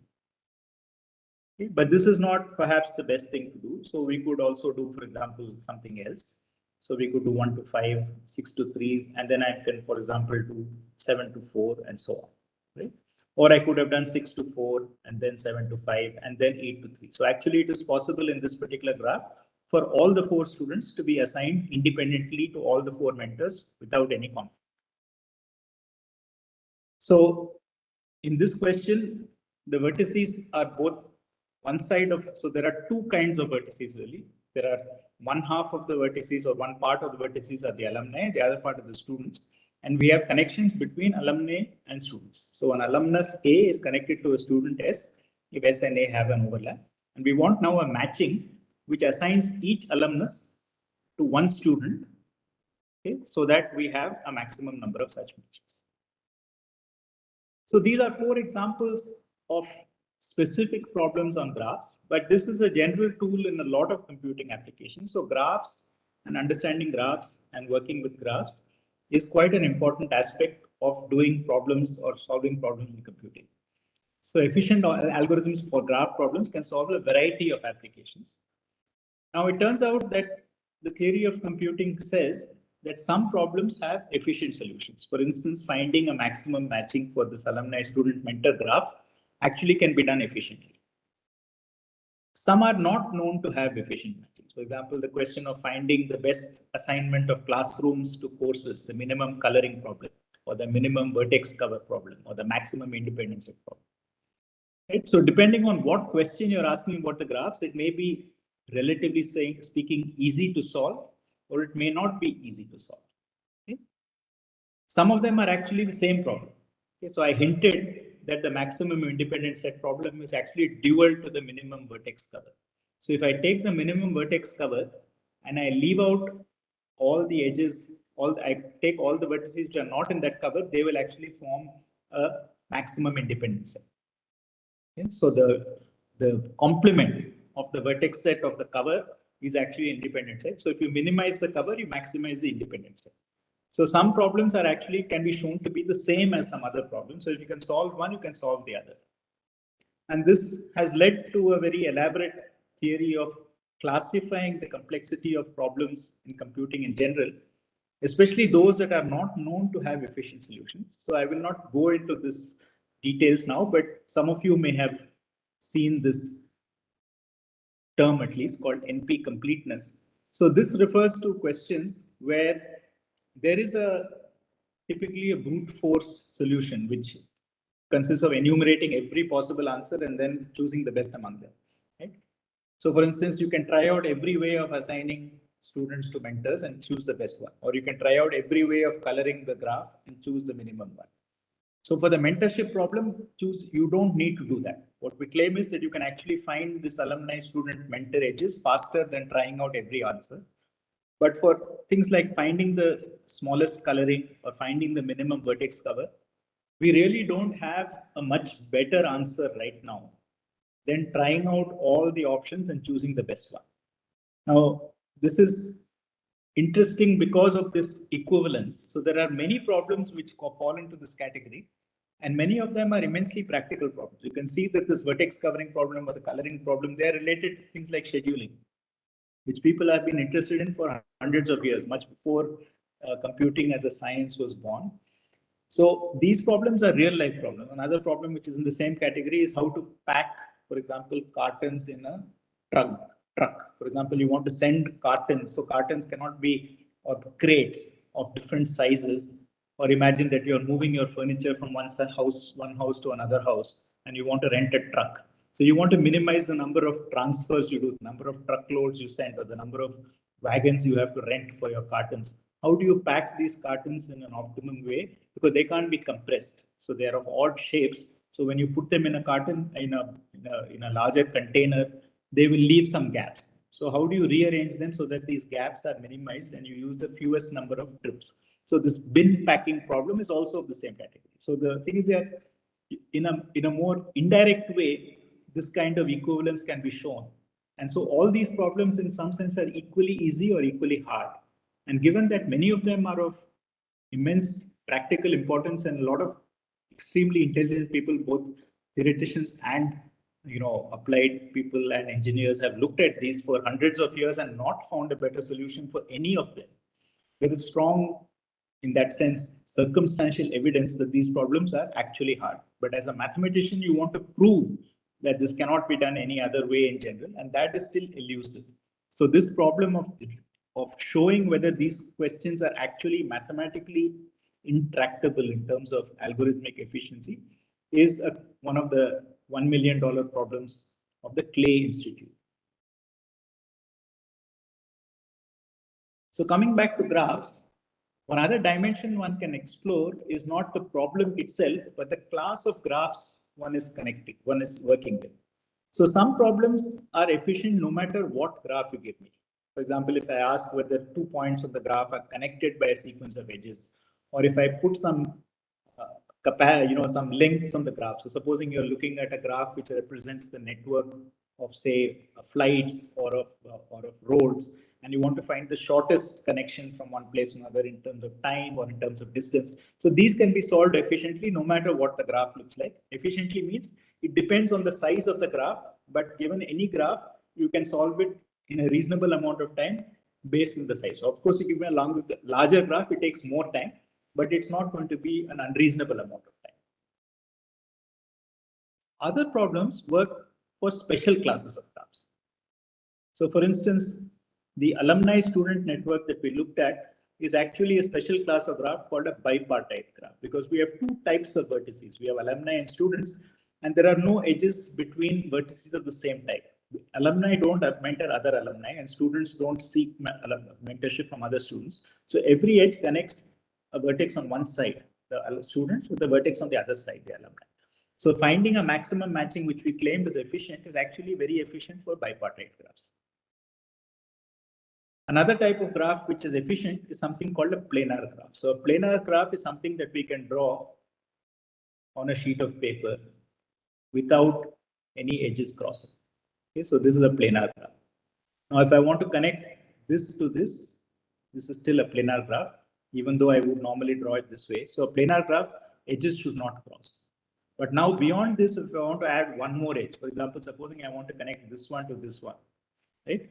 Then it seems intuitively clear that I cannot draw it without crossing an edge. Either I have to cross the edge that I just showed you, or I have to cross this edge and go, right? So beyond a point, edges may not be possible to draw the edges without two edges crossing. So as long as you can draw the edges with two edges not crossing, it's called a planar graph. Right? And there's a very famous theorem in graph theory, which was finally settled around 50 years ago, roughly, I would say, called the four-color theorem, which says that every planar graph requires at most 4 colors. Now, this is not true in general of graphs which are not planar. But if you can show that your graph is planar, then you can actually claim that it can run in 4 colors. And this is not the only example. There are other questions also which can be solved more efficiently if the underlying graph that is given to you is known to be planar. So one of the very useful types of graphs that is efficient to solve is something called a tree. So a tree has many definitions, but one simple definition is it doesn't have any cycles. Right? Cycles means that there are no ways of going around like this. You know, if you start from here, you can't come back by any other path. Another way of saying it is if I take any two vertices, they are always connected, but there is always a unique path connecting them. If I take this, for instance, if I take this and this, then there's a unique path which goes all the way around. Right? So a tree is basically a graph without cycles. It is a connected graph without cycles. And now it turns out that almost any graph problem that you want to resolve is very simple to resolve for trees. For instance, if I look at coloring, if I pick a vertex color here, then I know that I must pick a different color here. If I pick a different color here, I can go back to the same color here because I know there is no way back. So I can kind of alternate and do actually sometimes a two coloring of it. But trees are very special graphs, but it turns out that one can associate a property of tree width, which says if I take a graph like this, which is not a tree, it's not a tree for many reasons, but in particular, there are these cycles, okay, where I can go around and come back. But I can take this graph and I can take subsets of the vertices. So I can take B, F, and G and make a vertex out of it, right? I can take B, G, and E and make a vertex out of it. So by a process which I'm not going to tell you, you can take this graph and create another graph in which the vertices are subsets of this graph. And this new graph has some edges in it. And this new graph actually has a tree. Okay? So the question about tree width is how big do you need to make these subsets? Right? So here I have made subsets of size 3. If I have a real tree, I don't need to have any subset at all because it's already a tree. By just taking individual vertices a tree. So a tree on its own will have a tree width consisting of a single vertex per subset. And this one has something which is 3 times that. So what you can actually show is this idea that some problems are effectively impossible to solve or intractable is very often directly connected to tree width. So if you can establish some bound on the tree width of a graph, you can transfer that bound to a bound on the solution of the problem. So now I want to move to something quite different because I want to give you a flavor of different aspects of mathematics which are used in different areas of computing. It's not exhaustive, but I would like to show you that it's not only about graph theory and discrete maths in this sense.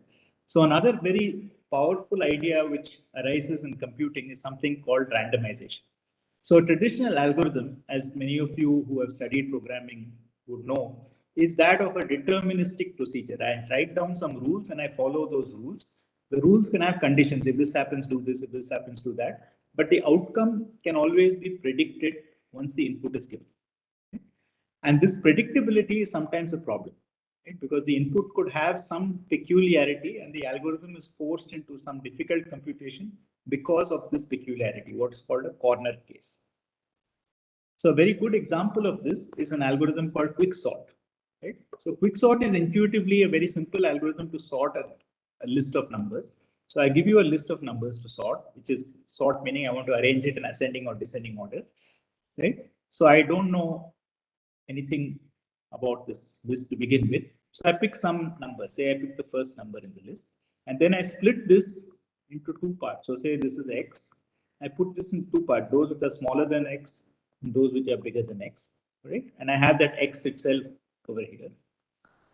Right? So now I construct 2 smaller lists, those numbers which are smaller than or equal to X, but excluding that X, and those that are bigger than X. And then I do the same thing inductively or recursively for these two black parts. So they will sort themselves. Everything on the left will be smaller than this X, and everything on the right will be bigger than this X, and therefore the whole thing will be sorted. Right? So this is what we are saying here. We split the array to these lower and upper parts, sort them, and then we concatenate these parts. The lower part, this element that we use to split called the pivot, the upper part to get a sorted array. So the problem with this is that, of course, when I pick this X, it could be the biggest X or the smallest X in the whole list. It could be the maximum value, in which case one of these two lists might actually be empty. Right? So then I've just reduced a problem of size n to a problem of size n-1, which is not good. So if I do this by always having a fixed strategy of which position to choose as a pivot, it turns out that this algorithm takes time proportional to the square of the length of the list. On the other hand, if I am allowed to toss a coin or roll a die or do whatever and choose a random number between 0 and n-1 and choose that position as the pivot, then I can drastically reduce n squared to n log n. So I'm not going to discuss what this has in terms of implications, but the real issue is that if I have an algorithm which is taking n square, it will work for size typically n of the order of say 5,000 to 10,000. Right? Anything larger than 10,000, this algorithm would be impossible to use. Right? And this will work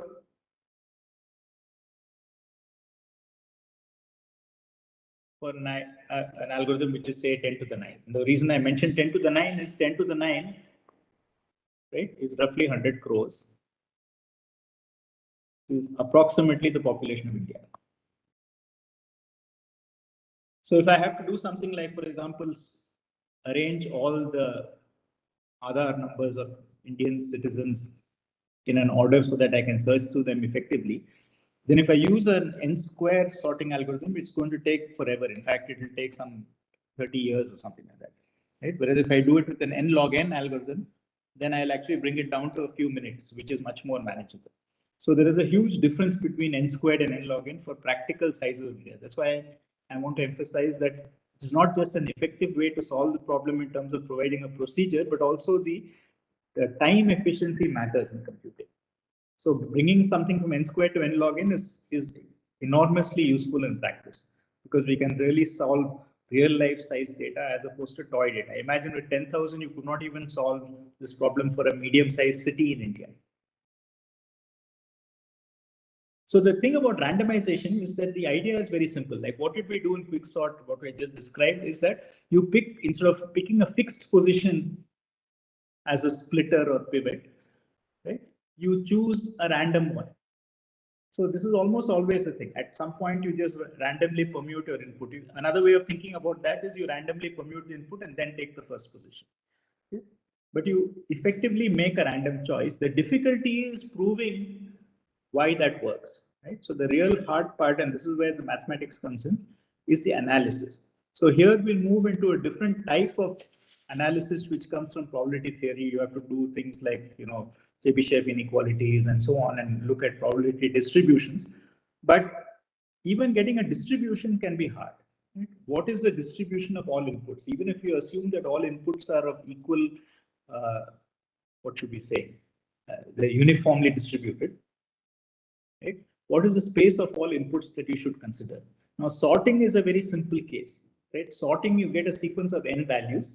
Now, the actual values, if you think about it, don't matter. Right? If the values are in the same order in terms of their relative sizes, if I give you 1, 2, 3, 4, 5, and if I give you 11, 12, 13, 14, 15, an algorithm which solves 1, 2, 3, 4, 5 is the same. It works the same for 1, 2, 3, 4, 5 as it does for 11, 12, 13, 14, 15. So as long as I give you 5 numbers and I give you some permutation of that 5, the actual numbers don't matter. I just need their relative order. So I can always reduce the problem to sorting 1, 2, 3, 4 up to n for size n. And then I can look at all permutations as the possible inputs. Right? So for sorting, one can talk about, like quicksort was a sorting algorithm. I can talk about the average behavior in terms of randomization, because I can actually talk about all the inputs.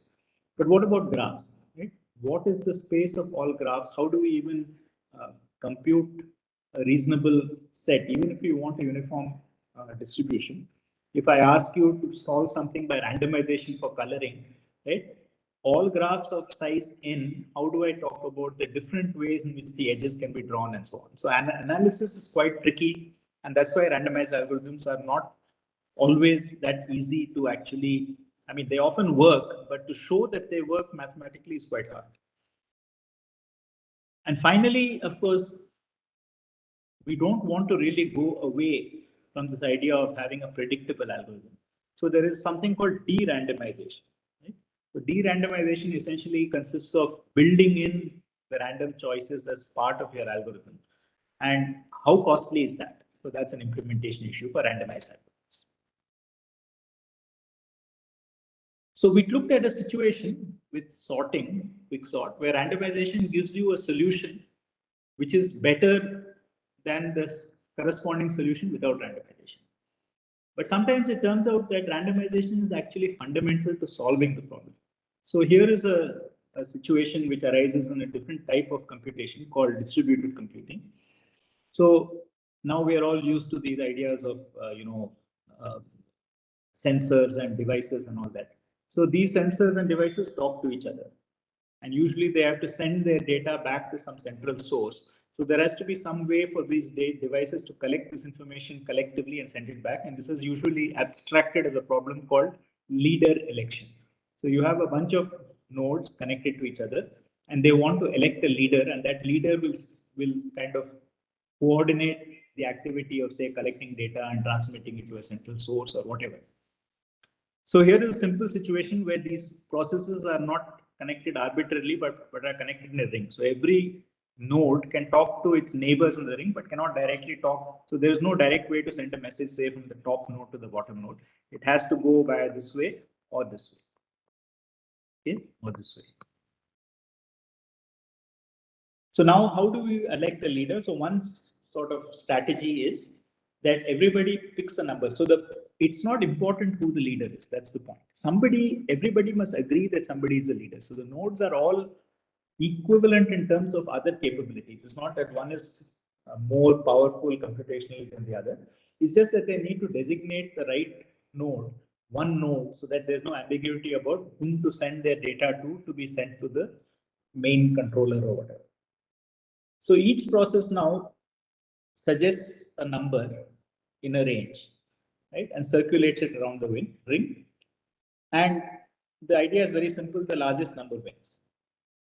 But as you can imagine, because every node is choosing a number for itself at random, it's very possible that there are two nodes which have chosen the same largest number. Right? So this is called a collision. So you can retry it. Now you can restrict it to only those which came in with the two largest numbers. So this is like a runoff in a real election. So only the topmost candidates get to stand in the second round. And again, they choose, but you can imagine that this could go on indefinitely. Okay? So there is no bound on the collisions. Right? So why does this terminate? Well, again, using a probabilistic argument, this randomized thing so the randomness is now hidden here, right? Which is that they choose a random number. So the initial process itself is to choose a random number. And now the question is not about efficiency, but about termination. That eventually, again, you have to show that the probability that they keep on choosing the same number is going to be vanished to zero. So that is one part. But the other part that is interesting is that you can show that you cannot do this without randomization because of the symmetry. Right? So in the quicksort thing, we said that if you choose the first element as the pivot, there's always a possibility that that first element is the maximum or the minimum element, and then your split doesn't work well. So here in the same way, if you have these symmetric processes, you need to break the symmetry. And the only known way to break the symmetry is to actually use randomization. So here, it is not a question of efficiency, but of necessity. Right? No deterministic protocol will work.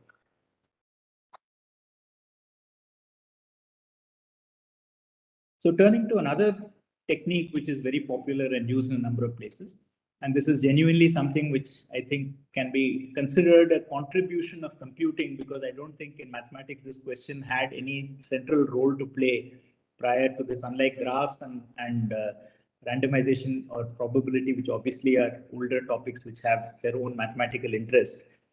Hashing is a question of mapping large sets to small sets. So here is a typical question. I'm a network provider, right? And I am passing network packets are passing through my router, and I want to look for repeated packets, for duplicate packets.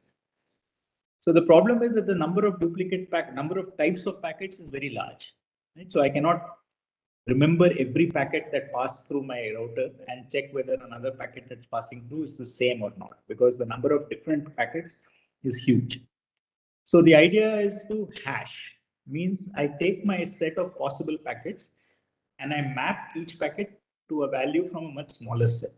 So I have a big set V and a small set X, right? And I map V to X. So here is an example here. So I have a possible set of all names, and through this I map it to 16 possible values, right? So the set of all possible names is very large, but through some function, which is called a hashing function, I do this. And now if I want to check whether there's a duplicate, I will just take the value that I see now, hash it, and see if the value that it maps to has already been seen or not.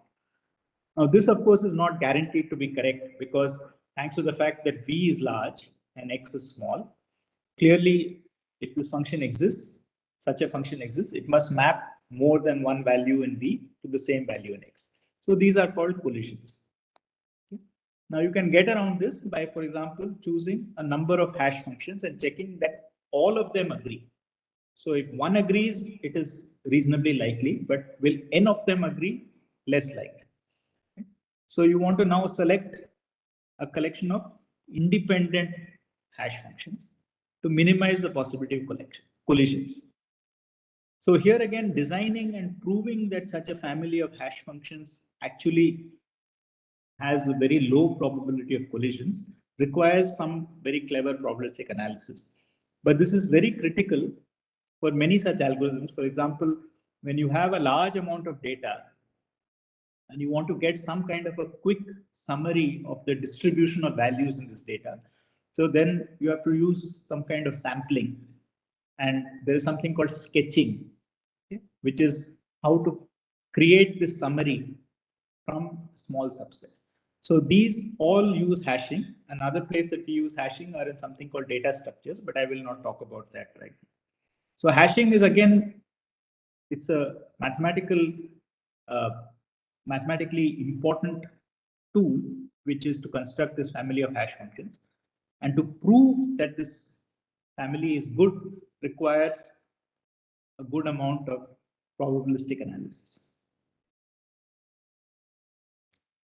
So turning to another thing that we are all now very familiar with, right, is web search. So when we type something into this box here, what we expect, of course, is a set of documents which map the question that we have asked. So we are looking for information about a particular topic. So we summarize what we are looking for in a few words, right? For example, I might type International Mathematics Day, and I would expect to get some answers. But it's not enough to just get some answers. So what makes Google, or what has made Google the leader in internet search, is this aspect, right? Not only does it give you a list of documents, it gives you a ranked list, right? So it suggests that this is the best or the most useful document for you. This is the second most useful, and so on. Of course, this is not always guaranteed to be correct, but usually within the first 5 or 6 documents that Google suggests, you will find one that fits your requirement. And it is very rare, for example, to go to a second page of Google and look beyond 10. So the quality of ranking is critical for this kind of searching. Because if you don't get a good ranking, then you get a lot of junk, and then you spend so much time looking through the junk, you say, might as well not have got it. So prior to Google, there was no good way of doing this. So Google has its own way of doing this, I'm not going to talk about. But in general, how would you take a document and a query, as it's called, and decide how close that document is to the query? Because that's what ranking is really about. It's saying that this document matches your question well. This document also matches it, but less well. So it turns out that you can map documents, you can map sentences, words, paragraphs into a vector.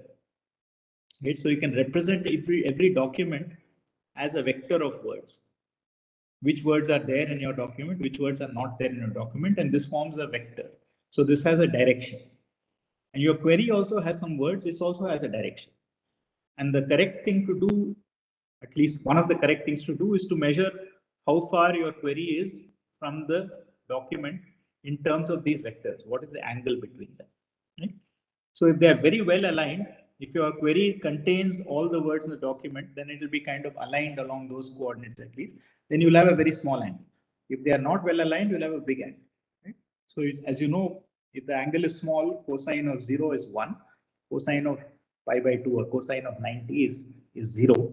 So by looking at the cosine, whether the cosine is closer to 1 or closer to 0, you can get some score telling you how good or bad this document is with respect to the question that you have asked.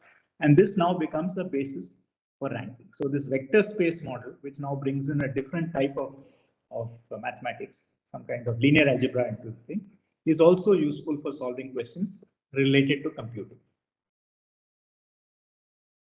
So this geometry, so linear algebra at some level is connected to geometry and so on. So another important thing that it contributes is this idea of geometric separation. Okay? So classification is basically the heart of what we all hear of as machine learning. Okay? So I'm given some inputs and I want to classify them as this or that. I'm given a transaction, a bank receives a transaction on a credit card. It wants to classify it as fraud or not fraud. Right? So your mailer, you're using Gmail or some other form of mail. A mail comes into your mailbox.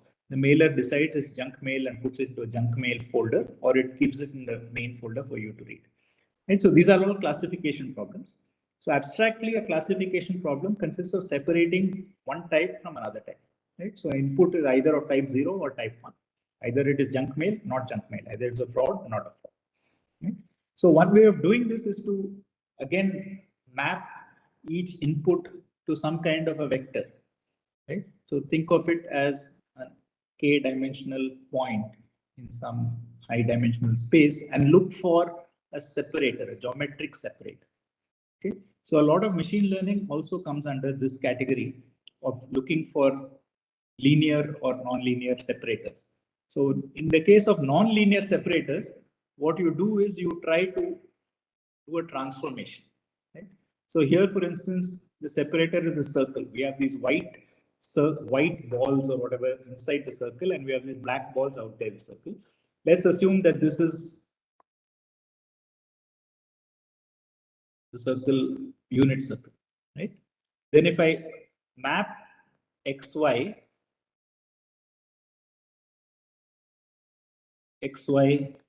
I put a third dimension, which is x squared plus y squared.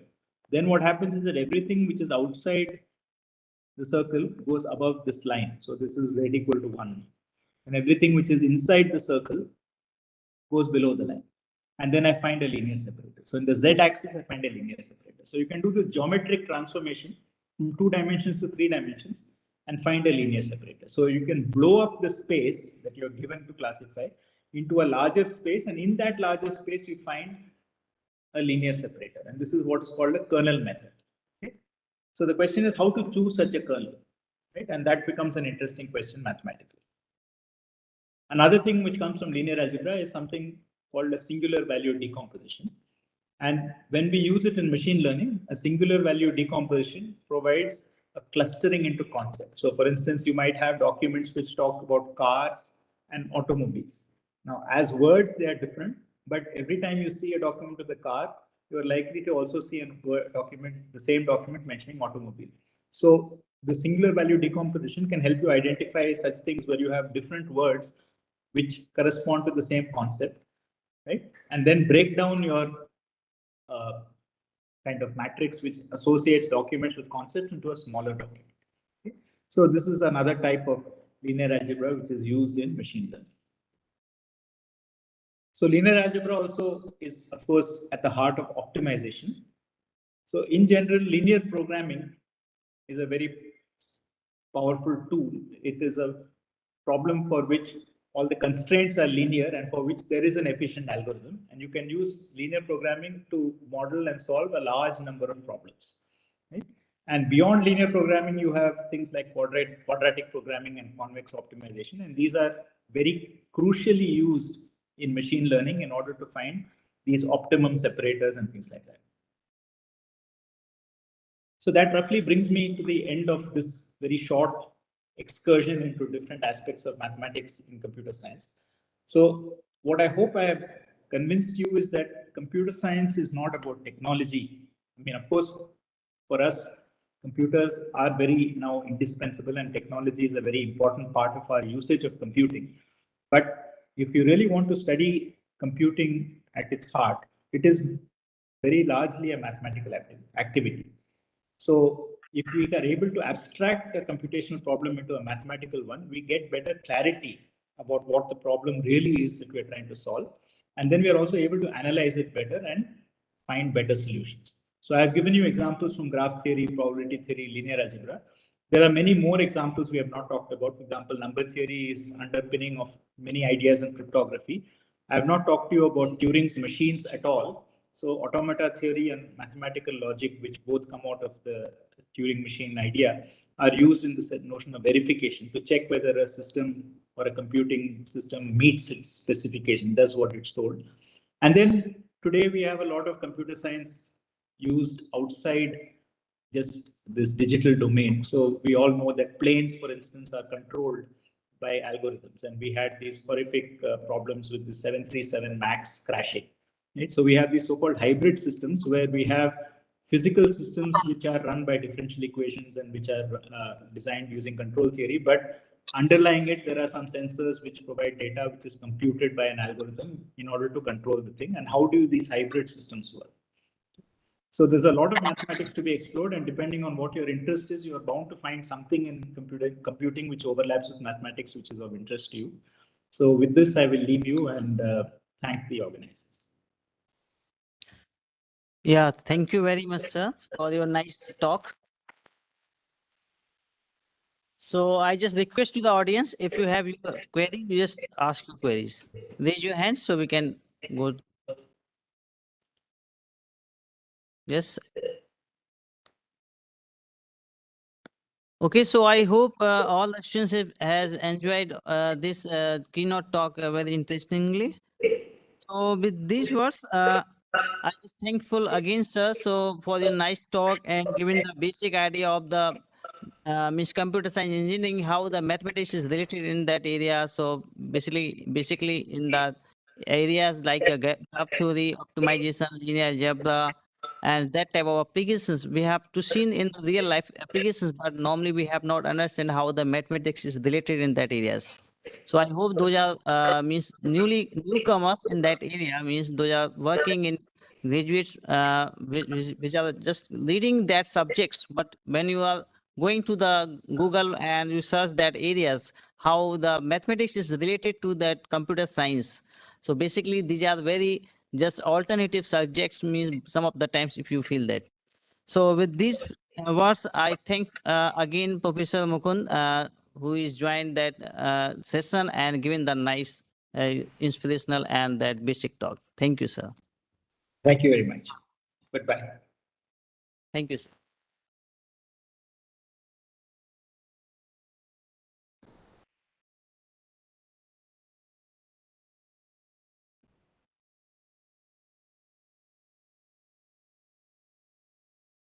Okay, so now we are having here the closing of the first session. And now we will go for the lunch break. And then we will meet again at the 2 p.m. in our next another auditorium where we will discuss some offline talk, which we have by some of our faculty members and some research scholars. So those are outsiders, just wait here. So the outside the gate, we are calling one bus. So you just sit down there and just we will place that guest house where you can take your lunch. Okay, so you can break here and stay here either outside, no problem. And those are from internal students, our MSc and PhD students, they can directly go to the guest house.